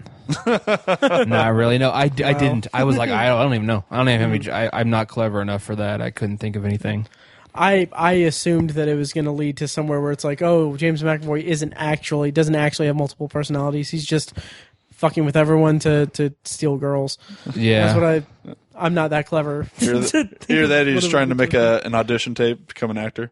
Yeah. Yeah. I thought it might have been something where the girl was one of his personalities. Yeah. The main girl was one of his personalities, and that's why the other girls didn't understand him, or I don't know. No, okay, yeah, I get that. I thought maybe that's where it was going to go, which I would not have liked very much. Right. I don't think. I think we can all agree what happened is the right, pretty damn good. The best case scenario. Yeah. And it worked. Oh yeah. You know what would have been neat though, in retrospect, finding out that it's in the Unbreakable universe, having the I guess the lair, for lack of a better term, being in a burnt down building of an old hotel. Because in Unbreakable, he burns a hotel down. Oh yeah. So I think that would have been a neat connection. But no, I'm still. Yeah. But then they again, did enough of that with the trains and everything. Yeah. So it's just a neat thought on Robert's perspective. Yeah. It's funny when I was sitting down in the movie theater, getting ready to watch it, and I thought to myself, like, a funny little inside my head joke. I was like, it'd be funny if the Onion did a little article that said, secretly all of M. Night Shyamalan movies happen to be connected in the same universe. Turns out, though, nobody cares enough to go through and decide how. And I thought that'd be a fun, Onion article. And then at the end of this, I'm like, oh, motherfucker, okay. That's awesome. Oh, that would be funny. That's awesome. Probably, and we've skated around this, guys. We have skated around this. We have not talked about it yet. Probably the biggest implication to that ending here is that M. Night Shyamalan's character in Unbreakable, the drug dealer in the stadium, is now a security guy looking at footage. That's great. That's amazing. M. Night Shyamalan's best character development spanning several years. Spanning 17 he really years. pulls life together. Oh my god. That cameo scene. That'll be the Legacy sequel. The story of that guy. Coming of age story. Oh Jesus. That's great. Yeah, the that cameo scene though, He needs to stop. He does. Just stop. No one cares that you put yourself in the movies. The stupid Hooters dialogue was like, okay. Yeah, that Felt just dumb. that was dumb. Yeah. Yeah, it was too. I do like Hooters, but Oh, me too. It was too clever. He tried to make it really clever, like the words they used. Yeah. And I thought it was kind of funny, but I don't. I was wanting him to not put himself in the movie, and I fully expected to see him. Did he put himself in The Visit? I can't remember. I didn't think so. And if he did, I'm sure it was kind of like a voice in the background or a message machine or something silly like that. Yeah, because I mean, there were only like, aside from the kids and the grandparents in that movie, there was only like 2 or 3 characters in the whole movie. But you know what? Maybe I'm making this up, but maybe he was dancing in the background on the cruise. Oh God, that scene, I hated it. I hated that entire. Yeah, that cruise scene was brutal. Yeah, that was terrible. Yeah, was he in After Earth, Tiny? Was he like a flying monkey in After Earth? I don't know. I don't remember. He may have been. He wasn't then Airbender that I recall. He was a firebender at Earth Prison Camp in The Last Airbender. Oh, was he really? I remember. He was not in The Visit. He was a voice in the Happening. Of course, he was the park ranger in the Village. Yeah. I kind of like that one though, because you just see his reflection. Yeah, I know. That's kind of clever. I did like that one too. Yeah. In his first movie, was Praying with Anger. To go back to that, but gotcha. Anyway, the Village thing I thought was. I mean, you just see his reflection, so it's like I liked it. Yeah, I liked it. And I still like it. It was hammy, but god damn it, I liked it. Yeah. I don't know why. But yeah, so do we have anything else to really? Should we wind down the review a little bit? Yeah, I'd say we've pretty much covered. I will say, I just want to say though, I thought that was probably one of the best and I guess classiest ways to have depicted a child molestation scenario. Yeah, I that's true. I thought he did it very tastefully. Yeah, there it is, tastefully done. Right. So the reveal, like the actual reveal of it, was really disturbing. Oh, like, sure. Yeah. Without being graphic, but it showed enough that it's like, it made my skin crawl. Yeah. Nobody was confused or anything. Right. Like, it was without actually having to. Right. Well and done. it's like what's most disturbing for me is that it's. I mean, it seems somewhat like the character uses logic to get the kid to do what he wants. Having dealt with both sides of that scenario, he nailed it. That's how the children rationalize it, and that's how the adults act. Yeah, it's really, really fucked up. It's horrible. Yeah.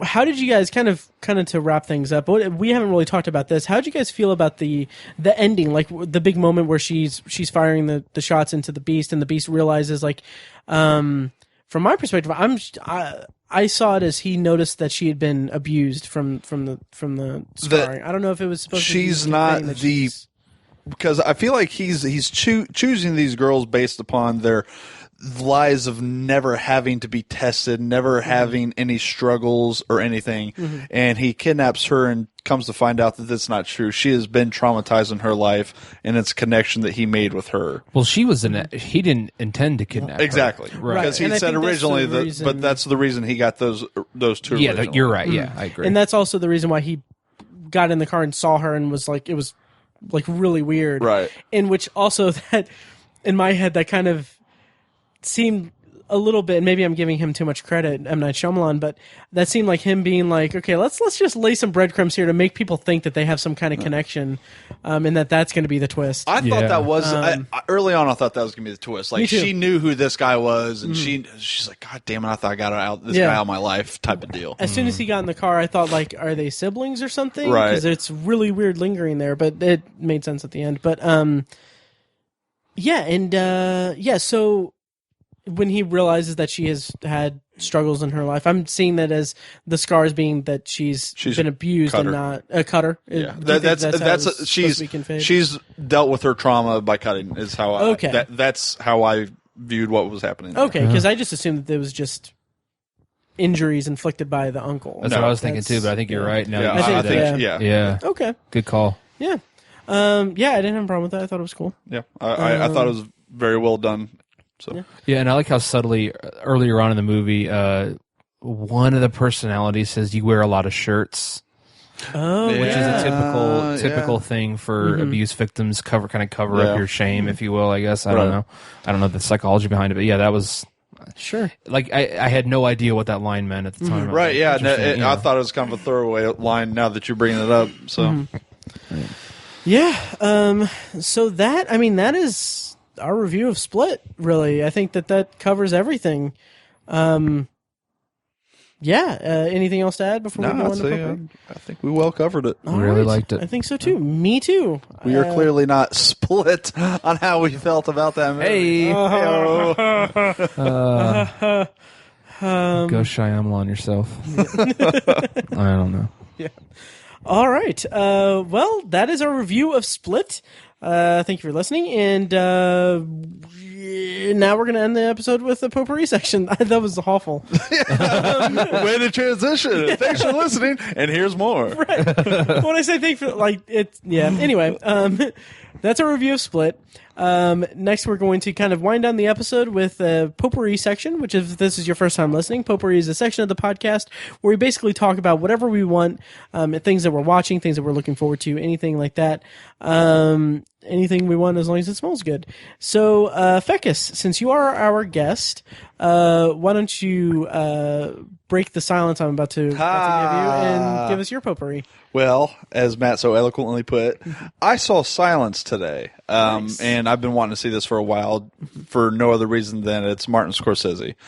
And I got to tell you, this was a fantastic film. Nice. It came in at 2 hours and 45 minutes, did not feel like 2 hours and 45 minutes. Wow.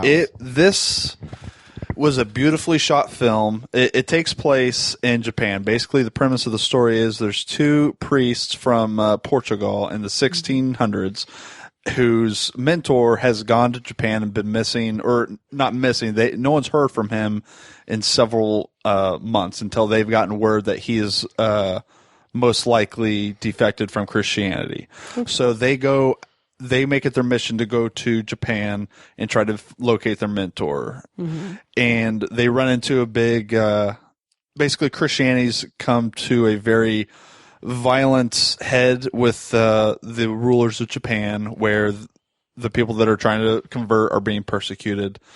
And so they're trying to find their way through Japan and at the same time find their mentor. And I'll tell you what, I walked out of this movie and it was one of those moments where I had to sit there for about 15 minutes and just kind of ponder what I just saw. Nice. Wow. It's beautifully shot, but it's not even that. Like, the subject matter has you questioning throughout the entire film. Like, my biggest thing is the two priests that go over there are Adam Driver and Andrew Garfield. Mm-hmm. So they're the kind of the two main characters, and I came out, the biggest question I was facing was, whose faith is stronger at the end of this movie? Like, who's the stronger of the two characters? And I still don't know. I'm still kind of trying to figure that out in my head. Liam Neeson plays their mentor, and I'm not going to spoil what it is that they find upon having Liam Neeson, but I will just say this: the conversations between Liam Neeson and the characters, it's enthralling. Nice. You just stare, and you want those conversations to continue, because I wanted to hear more of what both characters, or the three characters, had to say about their current feelings on the religions and what's going on in Japan. The film itself, there's no music in the film whatsoever. Wow. All the film sound is just and when I learned about this in college, it's diegetic and non-diegetic sound, and I can't recall which one means that there's no artificial music, but it's okay. So you have the sound of the forests and of the beaches and of the villages, and it works to great effect because it just keeps you enthralled and kind of like just stuck to the movie. And I ended up walking out of this loving this movie, and I'm kind of disappointed that it did not get any love from the Oscar nominations. Not much. It's like the performances were amazing. The art direction was fantastic, and the subject matter itself. I'll tell you what, if I were a Christian, this would be a movie that would reinvigorate my faith. Not so much The Passion of the Christ, which I go on record as saying that's a horrible snuff film. Yeah. But this is the type of movie, if I were a Christian, this would be the movie for me. And even for someone that's non-religious or, in my case, a non-believer, period, it's still an amazing film to watch these priests kind of fight the battle of faith. So it's a fantastic film. I highly recommend it. Nice. And great to hear. That's awesome. I'm going to definitely check that out. And it is shocking that it didn't get much love. One nomination. What was it? What was the nomination? Cinematography. Yeah. Well nominated, but director, picture, performances, I assume. Yeah, performances. Yeah. Although I don't think it should win the performances. I have other opinions on the winners, I think. Yeah. But performances. Nice. Definitely better than La La Land. Well, anyway, to answer your question, diegetic sound is sound like actual like trees and stuff. Okay, all right, then it was straight diegetic sound. Yeah. So I don't think the characters were based on real events, but some of the characters were real characters in the time, and the whole conflict between Japan and the incoming missionaries was true. Okay, because the whole thing is based on the premise of what they're called lost priests in Japan. So it's like there's some factual basis to the movie, but I don't think it's an entirely true story. But highly recommend it. Did you see this at just like a regular theater, or was it? I saw it at the AMC. Yeah, it's been playing in. Okay, I wasn't sure if it was like a big wide release or if it was just a. It got a wide release a couple weeks ago, I think. Okay. It won't be long. Yeah, because I really want to see it, but I don't know if I'm going to be able to. Yeah, especially at almost 3 hours long. Right. Oh, doesn't feel it. Yeah, nice. That's good. I'm really glad to hear you liked it because I'm looking forward to it. Sweet. All right, so that's awesome. I'm gonna have to check that out for sure. And now, if we could take the crown of the potpourri section and place it on Tiny's head, what is your potpourri? Well, I'm going to review, or I'm going to talk about the Netflix original, The OA. So, I'm kidding. I'm going to talk about The Crown, as Matt so eloquently alluded to, joked brilliantly. about. Yeah, brilliant. Brilliant. We're all amazed. So The Crown, which kind of came out of nowhere. I didn't really hear anything about it before it came out, and then word of mouth really got to me with this. I was like, all right, let's watch it. And I watched it with my fiance Paige. She loved it, and she's very curious and intrigued by like royalty. Like she finds it a fascinating concept, and so she wanted to watch it. I was like, all right, let's watch it. And I'm really glad I did it. I really didn't have a lot of interest in it, but it is terrific. It's a series, right? It is a series, and it's an ongoing series. I thought it was going to be a mini series, just about. I thought it was just going to be 10 episodes, but no, it's an ongoing series, and I'm pretty sure it's renewed for a second season. It is just really phenomenal. For those who don't know, it's about the early reign of Queen Elizabeth II, who's been queen for fucking ever. She's 90. She's old as shit. Yeah. She's been the queen for like 60-some. It's insane. It's just insane. She's alive out of spite at this point. Yeah, like the next heir is like in his 60s. Yeah, it's crazy. Jeez. Like it's really not, there's like 3 kings in waiting. Because she's so fucking old. It's crazy. So it's really fascinating to see, it's an interesting time period for Great Britain, and right after post-war there was a lot of there was an economic crisis in UK at the time. Winston Churchill was in his golden years but still serving in government. And then you have one of the most prolific queens in the history of the United Kingdom being coronated. It's a really fascinating series, and I personally am not a fan of the concept of the divine right of kings that the United Kingdom. You're not the only one. I mean, it's incredibly silly to me, and I am not impressed whatsoever by the Queen. I just don't give a shit. Like I think it's silly, and I'm not really a fan of it. But I have to admit that once you explore all of the rules and like the rigidity of how the monarchy works, it's pretty fascinating, and I think it's a really cool environment to tell a story, even though this is mostly true. But what makes it so cool is that it's a peek behind the curtain. You're looking at the Queen as such a public figure, obviously, and and you don't really, you see them in public, you don't really get to see them behind closed doors. Right. And, she has the fights with her husband, and her sister wants to do all this weird shit, and like there's all this internal politics, and they're a family at the end of the day, and all these every family has their own conflicts and secrets and problems, and they're just like any other family in that respect, even though we think of them as literal, like a literal divine representation on earth. That's where their authority comes from. So that's what's really fascinating about it to me, is that obviously they're just regular people at the end of the day. I love the eloquence of British royalty. Like, it's just the way they talk. Like, it really brings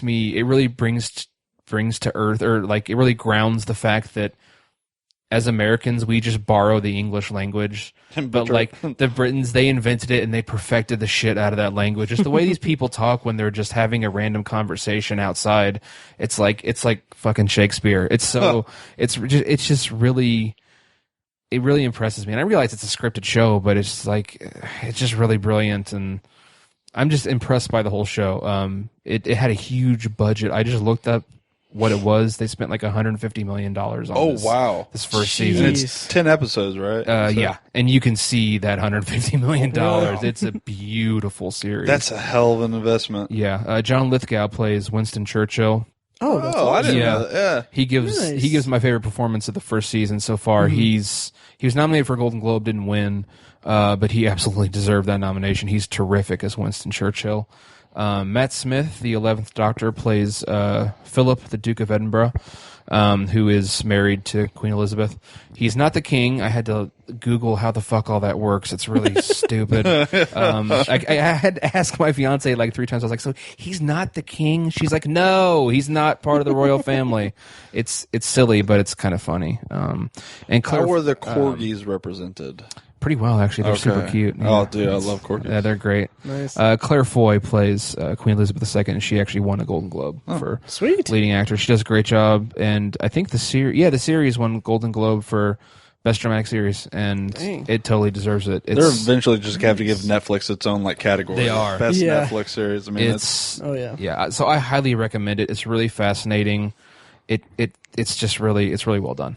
That's awesome. Yeah, nice. It kind of makes me want to watch it now. And it was like I knew about it, but I had no interest. Now I kind of want to watch it. I'm very curious about it, so I did kind of tune you out just a little bit because I didn't. Well, I mean, I'm gonna just like every conversation, pretty much. I mean, it's all the inner workings of how it's government and it's faith and it's like about family and love and hate and all this crap. I mean, there's just monstrous themes are explored in every single episode. It's really fascinating. Sweet. We went to their house back in October. Nice. Buckingham Palace? Yeah, that's right. Nice. So you were in London? No, we were in Malaysia. Oh, interesting. They shipped it all the way there? Yeah, it's crazy. You know how they have like Disneyland and Disney World? Well, this is like their Disneyland. Gotcha. Jesus. It's Buckingham Castle. That's where he went. Right. Buckingham Palace. All right. To round out Potpourri, I'm actually going to talk about the movie that we were thinking about reviewing this week. It's Patriots Day. Nice. The Peter Berg the sequel to the Patriot, right? Docudrama. No. Patriots Day. It's the docudrama about the Boston Marathon bombings, starring Mark Wahlberg, and kind of basically telling the story of what the investigation after the Boston Marathon bombings. And there was, first of all, I will say that I came out of the movie enjoying it. I thought, well, enjoying it's kind of a screwed up way to say it, but I didn't like it as much as I liked Deepwater Horizon, Peter Berg's other recent contemporary, like, true history thing. His other recent Mark Wahlberg, vehicle. Right. Yeah. But I did enjoy it, or I did find a lot of merit in it. I thought that it was a good depiction of what happened. I was shocked like I didn't pay, when it happened, I didn't really pay close attention to the news regarding it, like in real life. So there were some things that were a shock to me, and there were other things that I remember reading about and kind of pieced together as the movie unfolded. So like the movie introduces different characters that all kind of are all integral to what happens throughout it. Like we get a perspective on the bombers, we get a perspective on Mark Wahlberg, we get a perspective on like some people that are in this, the crowd, and some other people that are kind of related to the fallout of what happens. And like there's one character where one person where I couldn't really figure out like where they fit in, and then I kind of realized, like I remembered like oh shit, this happened when this thing happened to this person, and I was kind of bracing myself for it, and it's pretty brutal, but so I won't go into really details or anything, even though it's, you know. I was going to say, you can't really spoil it. Yeah, but I will say that I thought that it was a pretty well done drama thriller. I hate to say thriller, but... Is it more documentary type? It's not. It's because for some, I had read somewhere that it was kind of more of a documentary about what really happened. I will say that the movie ends and there's like 10 minutes of like documentary type of footage, like kind of wrapping it up. You know how like at the end of these types of movies where it shows like the kind of the cards that says like, oh, this person, this is what happened to this person. Like it's like that, and then it shows like 10 minutes of footage of them interviewing the real people and stuff. And I'm like, if you wanted to make a documentary, Peter Berg, make a documentary. Like I didn't think that fit. Well, they've done that documentary though. I mean, I've seen several of documentaries reference that day, but sure. But I mean, to have that in a narrative movie, also it just felt like the movie's over with, and I don't know. Is that any different than after the Band of Brothers, seeing the interviews of the soldiers that were in the events? Well, sort of, because I mean those opened each episode too, and they were kind of throughout it. Like this is, it honestly feels like it's just pasted on to the end. There's nothing before that. In that respect, and I mean that was just kind of an issue there. But there was a couple other things I wanted to bring up before I kind of get to the big part of it. But real quick, one of the guys that plays the terrorist is Alex Wolff, who I actually interviewed at Heartland. Nice. 2015. Wow, cool. Yeah, so that Sure, was connection to Al Qaeda. Cool. Yeah, totally. Technically not Al Qaeda. They were just crazy. I think they just thought that the 9/11 was an inside job, but it wasn't. Jesus. Anyway, that, and then I mean there's some like really like heart pounding moments. J.K. Simmons plays the I believe the chief of a town's police force, and he's kind of integral to the manhunt at the end. And I think that the way that they tied all that together felt really genuine and really good. Like, and J.K. Simmons is amazing. Yeah. He's just incredible. Nice. Yeah, and I mean, makes some political statements here and there that I felt were like a little, not out of place, but it just felt like it didn't really mesh well with the whole movie as a whole. Sounds like a Peter Berg film to me. Right, exactly. Yeah. But it's not as like egregious as Lone Survivor or anything like that. Or what was the Deepwater Horizon? Deepwater Horizon, brought to you by BP. Right. It wasn't even that bad in Deepwater Horizon, in my opinion. Did you see it, Fekkes? No, I could be wrong, because obviously I didn't see it. I felt like it was a way to, and not to take anything away from the poor people that had to suffer through that horrible event. I just felt like I don't know, it was like the oil company making a movie about the heroics of oil people. No, the BP like oil people in the movie, like they're almost caricatures of evil. Oh, really? Yeah. Wow. I might catch it then. Yeah. But with Patriots Day, like I came out of the movie liking it quite a bit, not as much as Deepwater Horizon, which I actually put in my top 10. Yeah, which shocked me. Yeah, I stand by it. Okay. But with Patriots Day, something happened that was interesting, is that I read up on it after I saw it, and turns out that Mark Wahlberg, he plays a police detective who is basically on the day of the marathon bombing, he was like working a traffic beat. Pretty much, yeah. Like he was in the movie, in the story, he was suspended, and he was like that was his last bit of contrition or whatever to get back like to his normal thing, is that he had to work the finish line and like be in like a uniform and everything. Completely fictional character. Does not exist in real life. That doesn't shock me. Yeah, and it doesn't shock me either, really. And I didn't have much of a problem with it, but just reading more about it, like, I mean, there are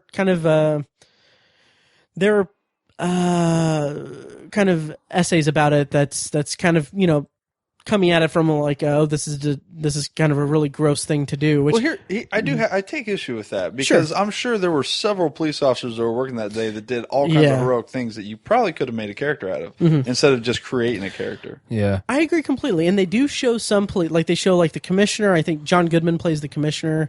And then there's J.K. Simmons' character. Like he's But not I'm like talking about sole, the police officers, the street bombing level scene. Yeah, I totally agree. And that's one of the other points of issue that I have with the movie is that Mark Wahlberg's character is like, I don't have a problem with having like a fictional character that's a fictional, like a conduit for like a vessel to show the, like what's going on in the story and everything.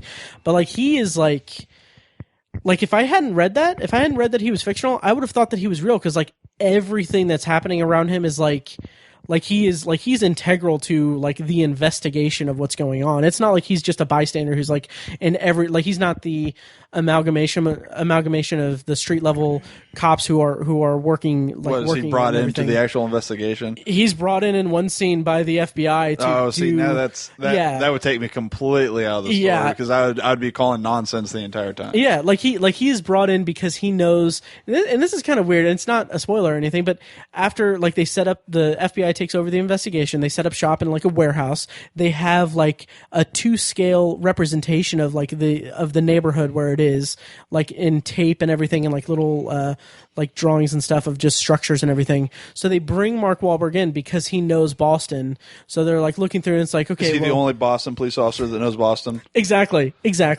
So it is very troublesome, and it is so clearly, like, he's so integral to the story that I didn't have a problem with it when I first saw it, because I assumed he was a real character. Like he was a real, true character. And just knowing that he's just a composite, not even a composite character. He's just a fictional character involved. And like, it's throughout every step of the entire investigation and manhunt. He is there. And they should have just structured the story differently instead of having. Totally agree. It sounds like they just wanted to put Mark Wahlberg in this film. And Yeah, they need a star. Yeah. That's is very disappointing. Yeah, and that it's colored my retroactively kind of colored my opinion of the movie a little bit. And I haven't read. For some reason, I'm out of the loop on this. Apparently, in 2013, he made some statements about 9/11. Yeah. If I was on that plane, like his actual statement was, if I was on the plane with my family, that plane wouldn't have gone down. I was like, okay, hero. Yeah, and like people were like, all right, cool, so my family doesn't care about, the family the families of the people that died in there, like they don't care. Yeah, like you can't say that. So, and I like Mark Wahlberg, but that was a giant douche moment on his part. Absolutely. And it's weird because now he's doing like Lone Survivor and Deepwater Horizon and now Patriots Day. It's like, eesh, maybe reel it back a little bit there. Yeah. But yeah, so Patriots Day in the moment was pretty good. I enjoyed it. Friend of the show, Alex Wolff, did a good job in it. Did he play like for the young minutes. kid that got arrested, or? Yep, he was the younger of the two. Dzhokhar Tsarnaev. I don't know why I remember that name. He that's the character he plays. He's the younger of the two bombers. Wow. And the relationship between the two brothers in it is pretty well done. And there's some interesting stuff that I didn't even know about regarding the investigation. But yeah, so that's Patriots Day. It was okay in the moment, and then it kind of left a sour taste. Your review afterwards. makes me not want to watch it now. Yeah, I actually do want to see it. Oh. I remember I was so intrigued by that manhunt. Oh, I was too. Me too. I mean, I couldn't. Oh, yeah. I stayed up really late to watch like the news and stuff. And I need to research more, but there's like elements in the movie that's like I don't know. Like, I just kind of assumed that it went down the way that it did in the movie. But now that I know that there's a little bit of a... Well, how'd it go down? I mean, there's like a firefight in the street with the brothers. Yeah. Yeah. No, like, with the brother. No. Yeah, brothers. Yeah. Yeah. They ended up finding the alive one in the boat in the guy's yard. Yeah. Right. Yeah. Yeah. But the way that the firefight in the street is depicted is like it is like heart pounding. It is like intense. It's Peter Berg's it's actually good at really that. done. Yeah, he Totally. can credit. shoot a firefight. Absolutely. Yeah. Yep. Okay, so I think that's going to do it for this week's episode of The Obsessive Viewer, which can be found at obsessiveviewer.com, of course. The show notes for this episode can be found at obsessiveviewer.com/OV201. And next week, I have no idea what we're doing. Maybe extended potpourri, maybe something like that. I got some stuff I can bring up. Okay, sweet. I have some stuff too. I actually did watch the OA, so. Oh, nice, nice. So yeah, we'll probably do an extended potpourri. And then thank you, Fekkes, for joining us once again. Thank you for having me. Yeah. I always enjoy it. I'm glad that I can compel both of you guys really to watch a movie that you have no interest in Right, seeing. Yeah. Actually, it was mostly mine. You know what? I'm glad. I'm super glad that I got to see it. So. Yeah. Thank Mike, because he's the reason that I wanted to see it too. So if you guys like what you hear and you want to support the podcast, you can do that by heading over to iTunes and leave a rating and review. The more ratings and reviews we get, the easier it will be for people to find the show in iTunes' search results and in the highly competitive film and TV category. And if you want to show your support with your wallet, you can do that by clicking the donate button on obsessiveviewer.com for a one-time donation, or by clicking the donate link in the show notes of this episode. You can also become a patron at patreon.com/obsessiveviewer, where you can choose from several different reward tiers. Any donations made will help pay the fees to keep the podcast running, so we can continue to provide you with the next 200 episodes of the podcast. Yeah. All right, and I think that'll about do it. Thanks again, Fekkes, and that says it. Thank you guys for listening, and we'll see you next time. Thanks, guys. Bye. Bye.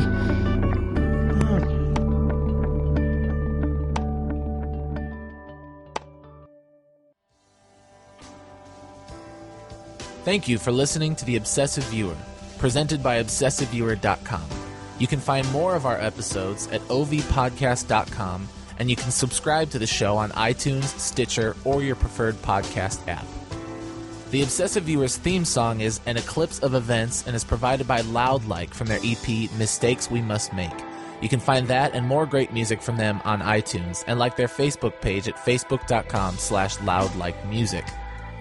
Any and all feedback on the podcast is encouraged. You can email the hosts individually at Matt, Tiny, or Mike at obsessiveviewer.com, or send an email to the podcast in general at podcast@obsessiveviewer.com.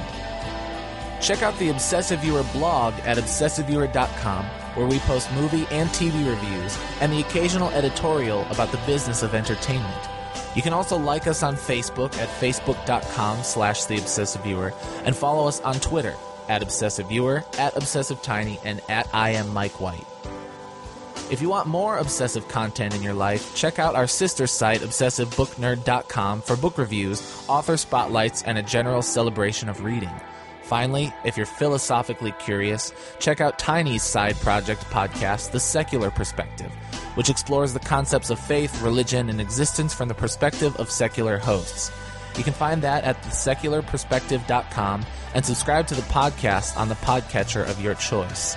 Again, thank you so much for listening. We love you. Be excellent to each other.